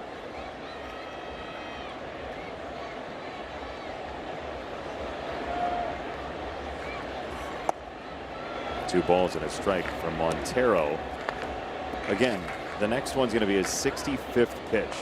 His 2 starts against the White Sox this year were the most efficient outings of any starter. He's got 3 of the top 5 this year for the Tigers. That's been in his profile ever since he's come to the big leagues. A couple of years ago, he threw a Maddox. It's the Rockies. It's the Rockies. So it's always been in there. We're just seeing this at a more consistent clip. The more innings he's gotten under his belt, the more he just continues. Fastball, both varieties, 4-seam, sinker in the zone constantly, mixing the breaking ball, change up to the lefties once in a while.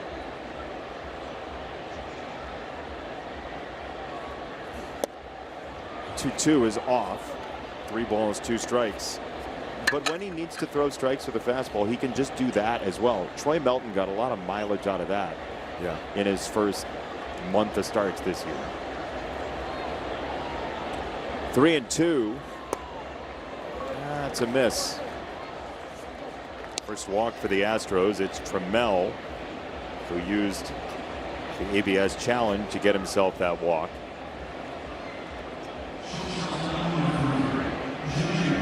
Now Pena, the former Gold Glover back in 22.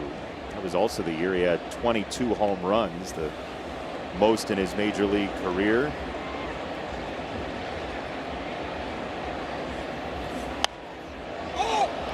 Pop up, first pitch, foul.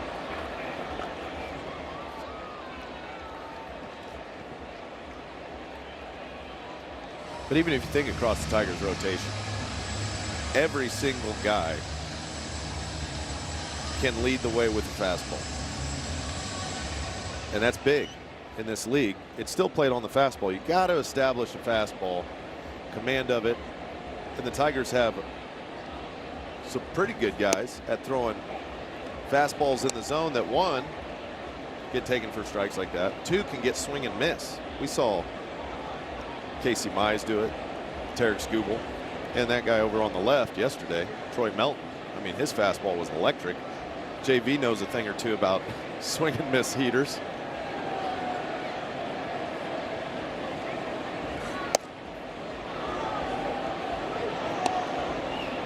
Generations of pitchers leaning against the fence.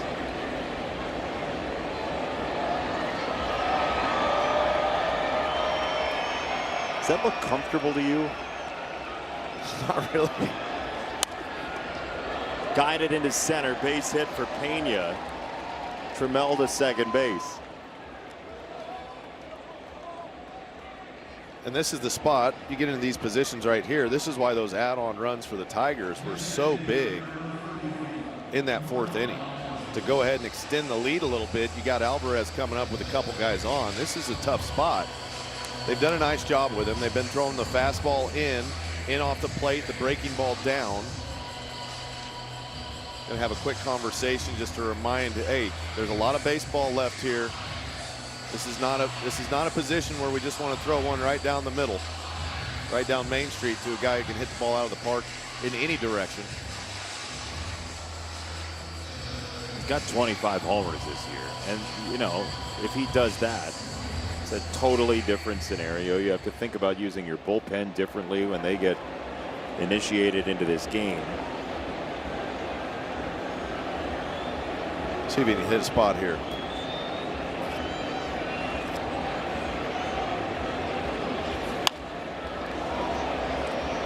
Fly ball left side, that twists foul, strike one.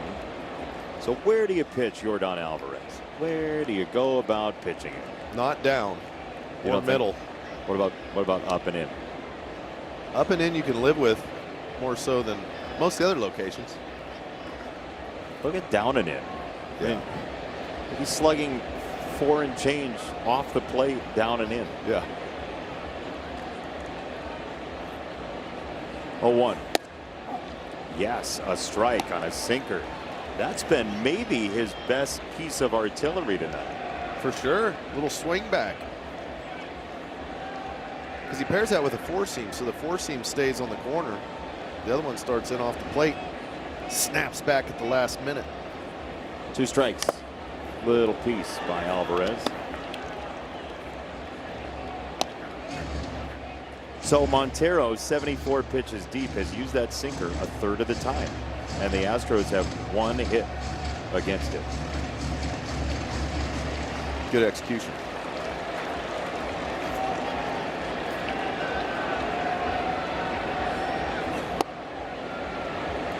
Don't mind that. 1 ball, 2 strikes.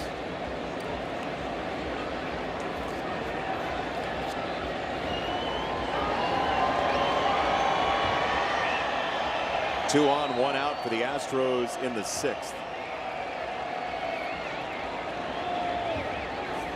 Swing and a miss. A dazzling sinker again.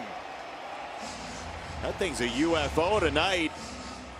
A little extra English on this one. Look where it starts. Starts in. Just turbo sinker. Making Alvarez look silly up there. He's like, what was that? That looked like a landmine. That was disgusting.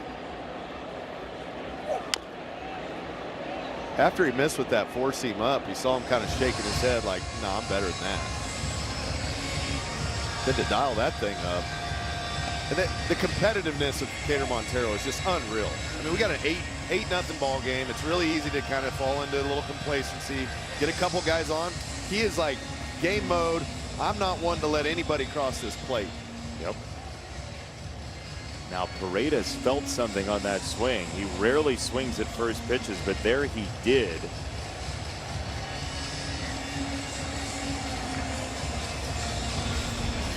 Catch his body off the bat here. Yeah. Got him on the shin bone.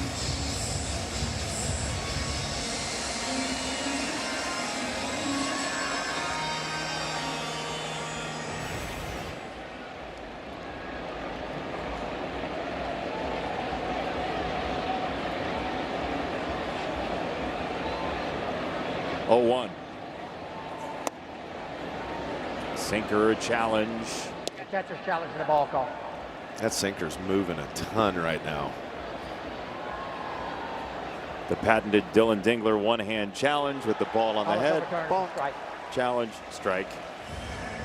Yeah, the movement profile right now for his sinker is ridiculous. That started like 3 or 4 balls off the plate and came back, caught the edge.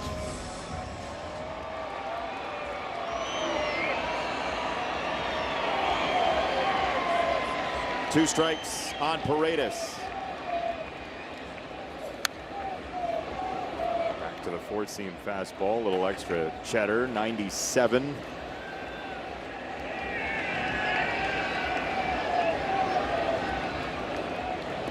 Feels like he's pitching for more than just a baseball game tonight. That's right.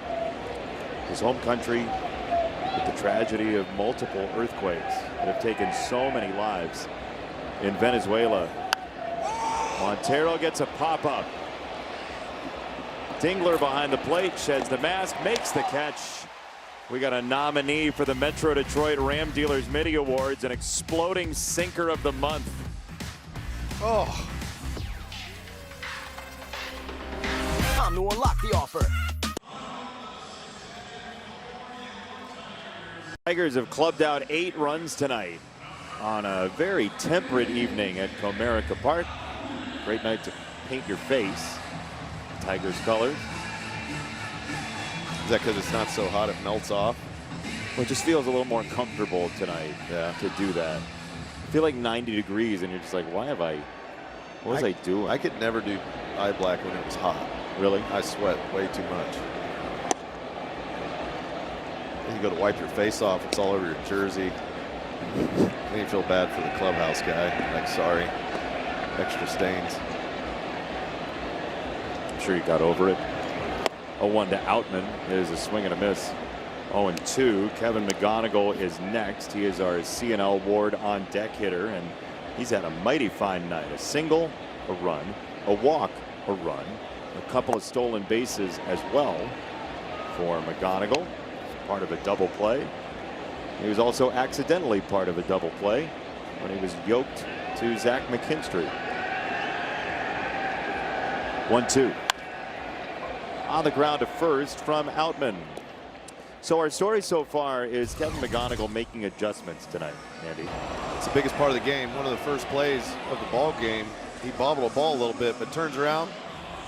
A couple plays later, starts a double play. See on the curveball, he's a little out in front of it. Then he turns around, hits one down the line, gets him a knock. Good jumps on the stolen bags, and his ability to just play the game of baseball. His instincts for a 21-year-old are through the roof. He allows the ball to tell him what to do. Oh, that's a good way to put it.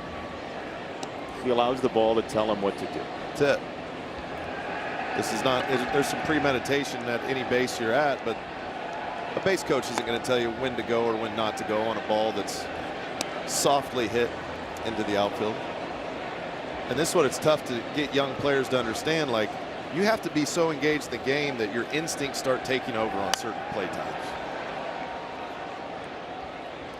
But you also have to have paid attention to all the games you've played than the past. Right. And learn from all of the different situations that you've been in, whether you had a positive outcome or a negative outcome. And one thing we've seen about Kevin McGonigal, if there is a negative outcome, he understands very well. One of his first interviews that I saw the guy have, he said baseball's a game of failure. Like, he understands that. But he also understands that just because it's a game of failure doesn't mean I don't need to learn from those mistakes that will happen and will be made and do better the next go around. I don't know if you're like me on this, but the advice, just go get experience, seems a little over basic, because you have to take the experience and to use it in some way, as McGonigal does here down the left field line, and foul. Certain people play a lot of games. You don't really pay attention to the games they're playing over the course of time. The truly perceptive ones are the ones who make a career of, number one, seeing everything in front of them, and number two, passing it down to the other people in the clubhouse that come after them. Yes. And then learning that, like you said, it's not just reps, it's quality reps, and then learn from the reps that didn't go as well. So in McGonigal's case, he's okay with taking walks. As a 21-year-old, that's rare. Guys want to swing the bat. Like, you don't get to the big leagues by walking. You get to the big leagues by hitting. But his ability at an early age to be able to say, you know what, I'm okay with making sure that it's going to be in my zone. I'll take my walks. I'll get on base. Makes him extremely valuable.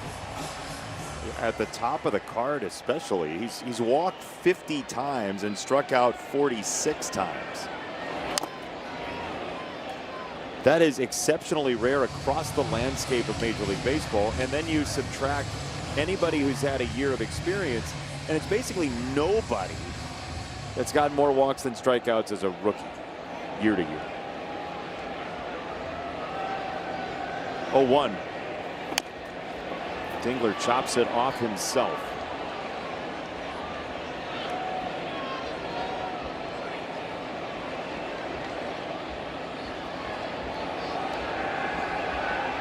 A.J. Hinch, Kelly Rhodes out of the dugout to take a look at yet another batter who's fouled a ball off his body. That's a sinker in. And you know that hurt right on the kneecap. That's about as much of a reaction as you'll see out of Dylan Dingler. And that's why Rhodes was quick to come out of the dugout, because he's not a guy that's going to say, ow, that hurt me. Very, very tough guy. You good? Yep. Take the exit ramp.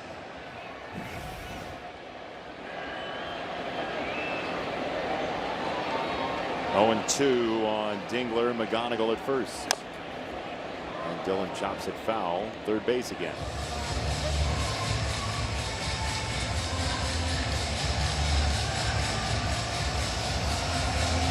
Elsewhere around baseball, the Red Sox had a perfect game through 5 into the 6th inning. That was Peyton Tolle, who finally gave up a hit in the 6th to New York. Cue shot to first, Walker to second, return pass to first. That's a double play as Pearson gets over there to help turn 2.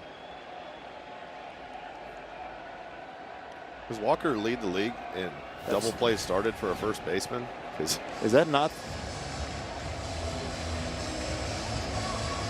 3 outs? Yeah, nobody knew it was 3 outs. That's 3 outs. That is 3 outs. That is the most you'll see a Major League Baseball team stand around after the 3rd out. The Astros had no idea. The Tigers had no idea. Pearson's like, dude, I got an out. I know it's been hard tonight. Don't give him 4. Top of the 7th inning, all Tigers tonight. 8-zip over the Astros. Tigers trying to win their 2nd this year against Houston after falling in 2 of 3 down in Texas.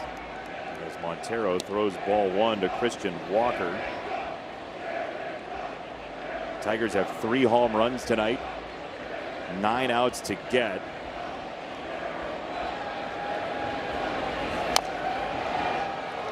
You'd imagine Cater's got about 15 to 20 pitches to work with here to get through the top of the 7th. If he does, you want to talk about an excellent job for a ball club to help retain some bullpen usage. They use it tomorrow. Day game, quick turnaround. Fromber on the mound against his former team tomorrow. Little half swing roller. Torque goes way out there into the wilderness and handles out number 1. Our Miller Lite moment is Kader Montero against Yordan Alvarez. Andy, done a well of a job against one of the best hitters in all of baseball. The sinker has been the weapon that he's utilized most. You see, he starts it off the plate in, and it is moving at a higher rate than most today. That ball started on the inside half of the plate and just straight up ejected out of the zone away. And you get a guy like that to swing at it, you know it's good. Jose Altuve, first pitch swing, popped up right at the dish. Dingler drops it. It wasn't hit very high at all. And Dylan, you know, there's something bubbling underneath there. How mad he is at himself for not making that play. I'll call it E2. That was a weird one. It's like a half check swing. Just hit it off the heel of the glove.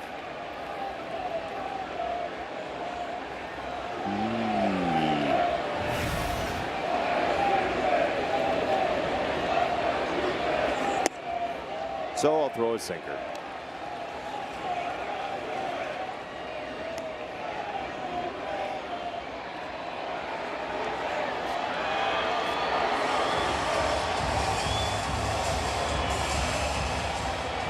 Me and Troy Melton have lived 0-2 in this series.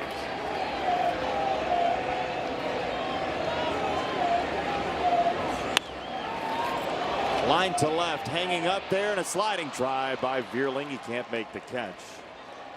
It's a base hit for Altuve, who's still hearing about it. Altuve is one of the best in all of baseball. And just putting bat to ball, hitting little line drives, especially in those 2-strike counts. His adjustability in the box is off the charts. He's on. Here's Loper Fido. A foul ball, strike 1. Had Dingler made that catch. Oh boy, speaking of making a catch. That's why you bring your glove to the ball game. Make a play like that. No big deal. Oh, and a day's work.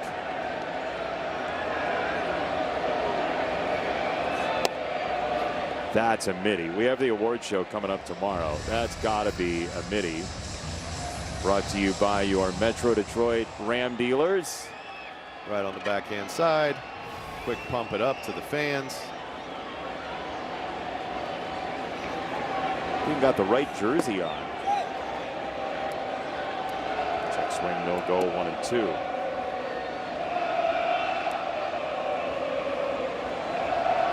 A lot of orange out there tonight.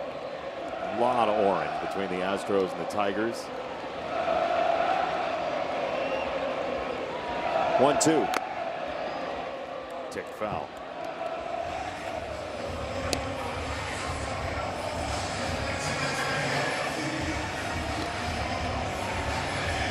Montero, 11 0-2 counts in the game.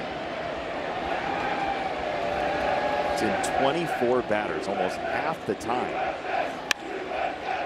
Fly ball left center. Outman had it played perfectly, and then he holds the line to make the catch, and we get a message from Figer Law. If you've been injured in a trucking accident, make Figer Law your first call. Figer Law. All we do is win. All we do is win. Outman had played so perfectly that he came in vertically and was like, "Ooh, I don't know." Yeah, I might have came in a little too hot there. He was right at me.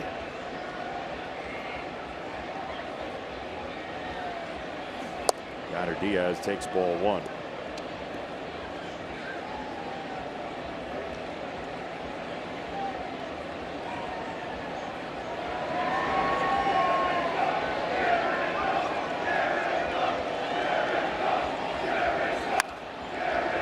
Left center. That's a hit. It's going all the way to the wall. Outman's on the case. He'll throw it in quickly, and there's a stop sign at third for Altuve. Nice play by Outman to keep the shutout intact.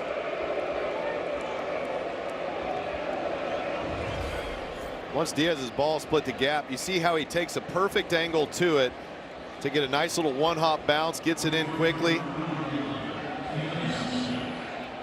That's going to make a guy pump the brakes over there at third base.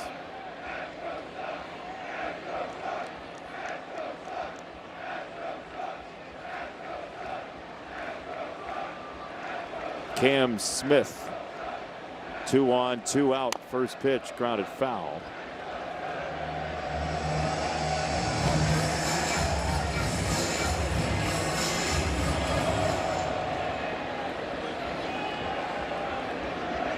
Tigers played Cam Smith way to the opposite field side in the outfield.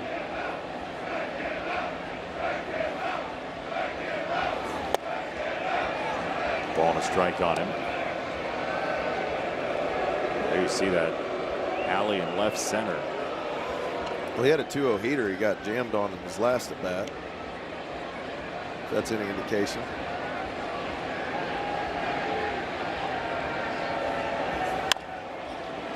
To shortstop. McGonigal inning over, shutout intact, just in time for the Tiger Law's 7th inning stretch.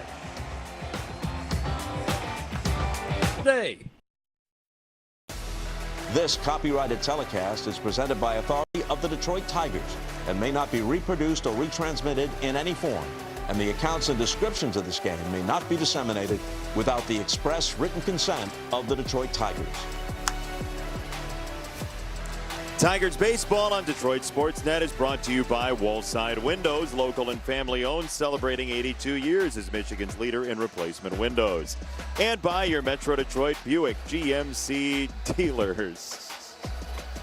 What an invite. We can't answer for her, but yes. She just wants to dance with somebody. Let's take a look at the upcoming schedule, or dance card, you might say, brought to you by Bet365. Cater Montero is through. His upcoming schedule is to enjoy the last 2 innings. Tigers will play the Astros for 2 more, at the Yankees, at the Rangers, with a World Cup off day in between. Athletics, Phillies, All-Star break. Then the deadline looms thereafter. But if you can pile up some wins, you still can get yourself involved in a really light American League this year. That's just the truth of it. Yeah. Whether you like it or not, it's not defending the baseball that's been played. It's simply that you're in it, and maybe you shouldn't even be. But this morning, Fangraphs playoff odds like 20% for the Tigers to make it still. Yeah. That's way better than it was in September of 24. For sure. Like you said, it's just play that good baseball. The starting pitching's been excellent for the Tigers. And when that starting pitching can be an anchor, that just means the offense has to do something. And they have tonight.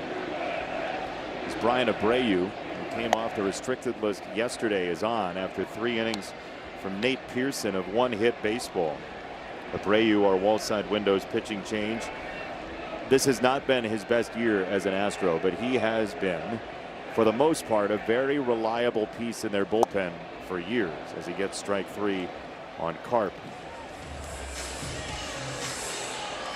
1 away, and you know, you talk about Cater Montero and everything that he's been through the past 48 hours with the earthquakes in his country and major heartfelt hugs in the dugout. AJ Hinch knows everything that's rolling around up there for Montero and all that's in his heart tonight.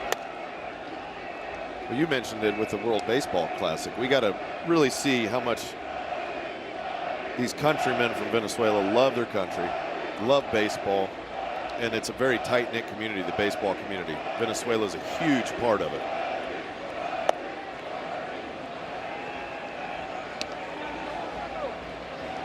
And Manuel de Jesus, another part of the Venezuelan contingent for the Tigers, is getting loose in the bullpen.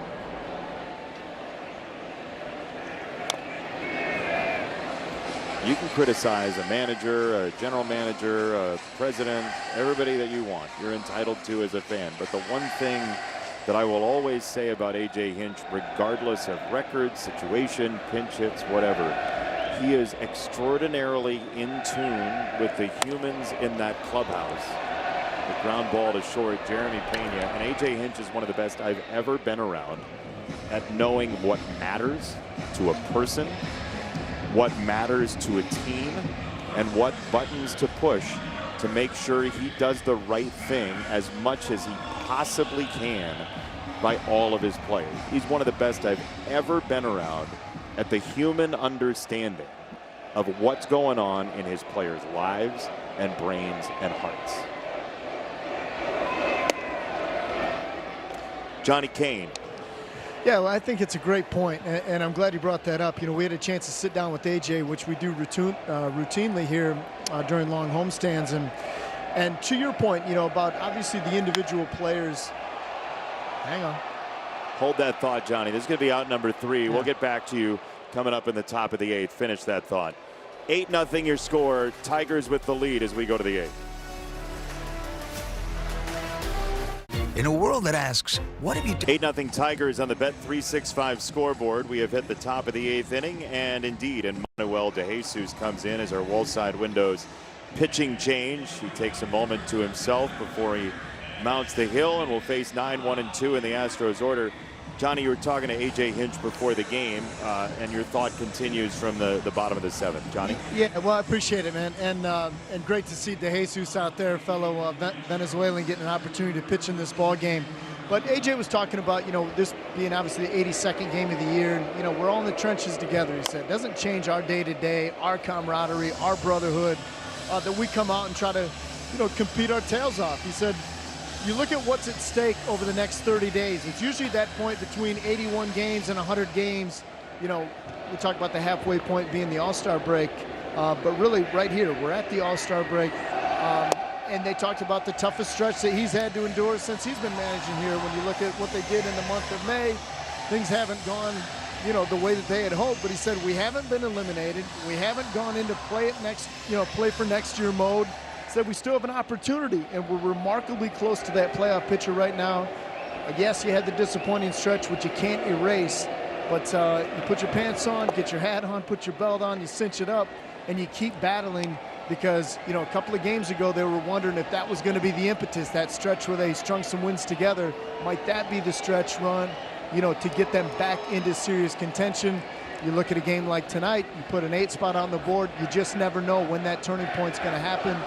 But certainly there is belief within this clubhouse that they still have something to say in this race. That's right, and you have to believe that it's coming. If you don't, you're sunk. We talked on the pregame. It's like, I made the comparison for a runner. If you set out to train for a marathon and then all of a sudden the conditions weren't right, or you started to develop blisters and you said, hey man, this isn't going the way that I wanted it to go, you either pack it in and start walking to the finish line, or you say, I still got 12 miles to go or 13.2 to go, and I'm going to finish this thing out. So I think to a man, when you look at the way these guys come out and do their business, again, AJ's pretty in tune with each one of these guys, and you've got different personalities in every locker stall that you look into, and you're in there every day too. It can be disappointing, and it's okay to be disappointed, but you rinse that stuff off, you get back to work the next day. And then, to your point, you've got to believe that good things can happen, better times are ahead, and that's the next step. Yeah, that's certainly what it is. Fly ball to center is out number 2. You know, it's a marathon, not a sprint. Taylor Trammell neither engaged in a marathon nor a sprint on the first out. He engaged in the old laydown tactic. Didn't work well for him. The crowd almost was like, what are we looking at? But 2 out nonetheless, as Jake Myers is going to pinch hit for Yordan Alvarez. So Alvarez, for the first time this year, goes hitless in 3 straight games. 2 of them coming against the Tigers in this series. We'll have our producer Denny chalk that one up for 25 years from now. One more thing. Still on that. But it's you know, as a player, knowing what these guys go through all the time, there is not a guy in the big leagues that has quit in them. You do not make it to the major leagues as a manager, as a coach, as a player, if you're apt to quitting. To shortstop, and That's right there at McKinstry for out number 3. Zach McKinstry slides into position. Tigers trying to protect this shutout. We'll see if it's a position player for Houston. All right, let's spin the wheels, see who's anointed the Carhartt Tiger of the Day. It could be anybody, anytime, anywhere, any place. It's Earl Hamilton, who played 5 games with the Tigers in 1916. He threw a no-hitter against the Tigers in August of 1912, so he had a history with the Tigers. He left the Pirates to enlist in the Navy at one point in 1918, and then was the owner of 2 different minor league teams. He also, and this is a credit to healthcare 100+ years later, prior to the 1919 season, he lost 15 pounds. The diagnosis? A bad cold. They didn't have Gatorade yet. But it's the electrolytes he was missing? Yeah. Fans praise E. Hamilton's no-hit feat. Detroit rooters think the Browns will have first division team in 1913. Ty Cobb took a base on balls. He stole home for the lone run in the game as the Tigers were no hit. Great find by our crew. Old Ty Cobb. In statue form. It's left-handed position player theater or wall side windows pitching change. First time ever, Jake Myers is on the hill, the former Nebraska Cornhusker,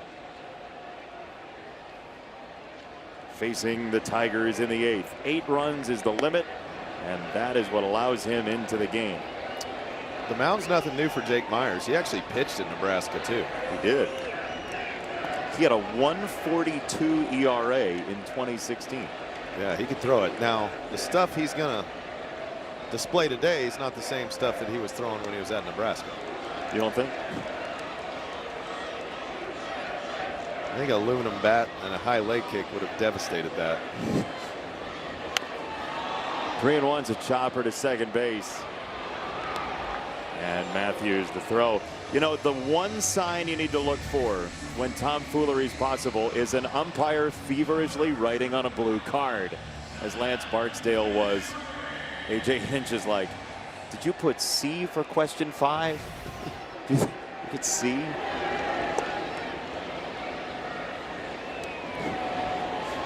What's this look like left on left? Slow. Thank you. To first base. Man, Walker's a fortress. He's so good at first base. It's ridiculous. He's made a ton of good plays over there in this series. That was another one.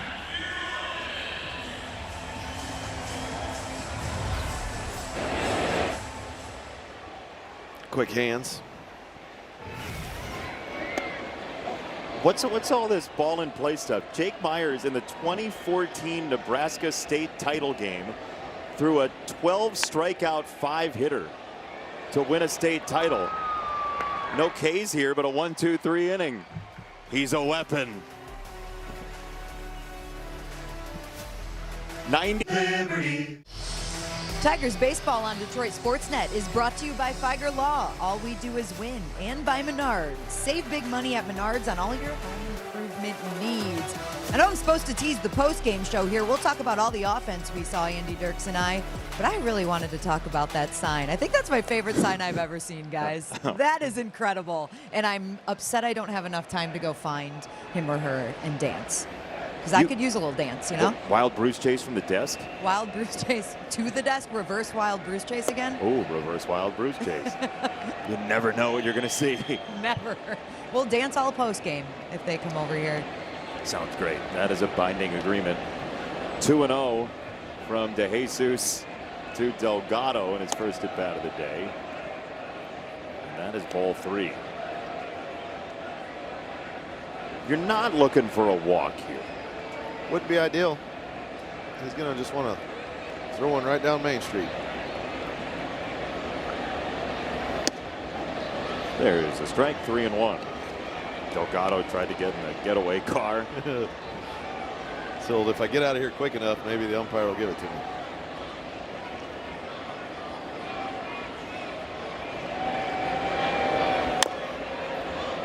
Oh, look. a foul ball off somebody's body. It would be interesting. There's somebody out there that's got enough time on their hands to see if it's a real thing in this year of baseball or not. The amount of foul balls off of humans in the box. Jason thinks he's seen more than normal. I think you're buying it now. I'm starting to notice it more. Uh-huh. Not fully bought in. Maybe our next broadcast will be fully bought in. Join us. Find out if Andy's fully bought in.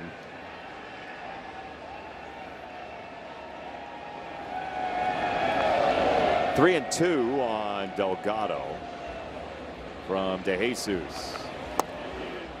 That's ball 4. Why don't we tell you what might happen in tomorrow's game? It's tomorrow's headlines today. A change is going to come. Framber Valdez to his highest percentage of changeups in his career in his first start against Houston, or you send me. Big Sam Cooke fan. The headlines today. Kai Wei Dong allowed 3 home runs in his last start against the Tigers. Colt Keith got him, among others. Spencer Torkelson as well. Second time through, the breaking stuff looked different. That's right. They started picking it up. The movement was too early on it. And Framber Valdez pitched a very good ball game. He kept the ball down. That was what we were looking for in that game. He executed well. So, you know, he showed so much changeup to his former teammates, in part probably because they know him that well, right? You got to do something. Wonder if he'll revert back or do the same type of thing. It'll be interesting to see. Does he go more curveball or more changeup tomorrow? 0-2, just off. And the trend around the league is don't have a trend if you're a pitcher. Be untrending. Going to be very not trending and not popular. You do not want to be an influencer if you're a major league pitcher right now. It's a great way to put it. Fly ball right field. Ben Malgiri is in the game. He makes the catch. Malgiri came in along with Hao-Yu Lee. Lee playing second base, McKinstry at shortstop to give a couple of the regulars an opportunity for 2 innings away from live play with a day game tomorrow. That matters. It does. 10, 15 minutes more on a baseball field wears you out just a little bit more. Delgado's going to take second base. Your favorite thing, defensive indifference. Love apathy.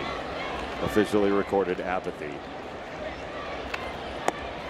I'm pulling for a shutout between the Venezuelan connection today.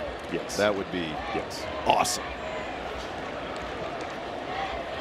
And whether it was because it was DeJesus' day to throw or because A.J. Hinch has an understanding of the social situation in front of us, it is a lovely touch to have Montero tag in DeJesus, considering the multiple earthquakes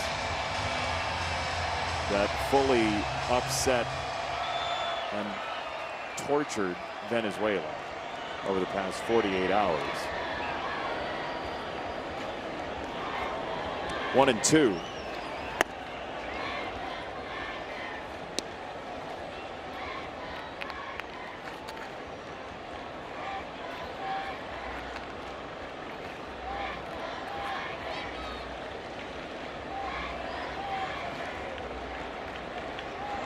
Two. Swing and a miss. Strike 3. So 2 down. Kader Montero went 7 innings. Got a huge hug from A.J. Hinch. Then he tagged in his countryman and Manuel DeJesus. And we're going to have Carlos Guillen in Spanish language radio call this final out. De Manuel de Jesús para enfrentarse a Joe Perfido, duelo de zurdo contra zurdo, batazo native of Venezuela. We will effort to bring in Carlos's call from his booth. De punto honor y corazón en Manuel de Jesús. Labor de relevo de punto honor y corazón. De rabia contenida. Los dos tienen cuenta de 0-1. Siguiente picheo. Foul hacia la izquierda. 0-2 la cuenta para Lo Perfido. A pedir el ponche. Vamos. No, seguramente aquí lo retira. Se ha visto muy bien de Jesús y se ha visto que ha estado dominando fácilmente aquí a todos los bateadores. Y por Venezuela estamos rogando. Swing por Venezuela. Victoria de los Tigres, blanqueada de los venezolanos, Keider Montero y Emmanuel de Jesús. 8 carreras por 0. Qué corazón de estos dos, qué corazón bárbaro. Así es, Carlos. Han salido con el corazón en la mano, sufriendo las cosas que están pasando en su país, y han dado todo aquí en el terreno por darle una alegría al pueblo venezolano, ganando este partido contra los Astros de Houston, que no son rivales directos, pero sí son rivales del wild card. Es decir, que no se puede perder contra el equipo de los Astros de Houston, pues se pierden juegos para seguir escalando la escalera y llegar a clasificar a la clasificación con el wild card. Así que ha sido una victoria muy importante que le han dado estos dos venezolanos al equipo de los Tigres de Detroit, de quienes estamos muy orgullosos por el esfuerzo que han hecho hoy en este partido. Keider Montero estuvo espectacular, y no solamente que ha estado espectacular hoy. Keider Montero es para mí es uno de los mejores abridores que tiene el equipo de los Tigres de Detroit. Y tiene mucho Espectacular, says Barbaro Garbe. But qué corazón from Carlos Guillen. What heart, he said right after the final out. And a beautiful moment for Venezuela. And we thank Carlos Guillen and Barbaro Garbe for their call of the final out of essentially Team Venezuela taking down the Astros. Montero and De Jesus pair for the final outs, all 27, Montero and De Jesus. We say farewell from Comerica Park. Daniela Bruce and Andy Dirks have Pure Auto postgame following this.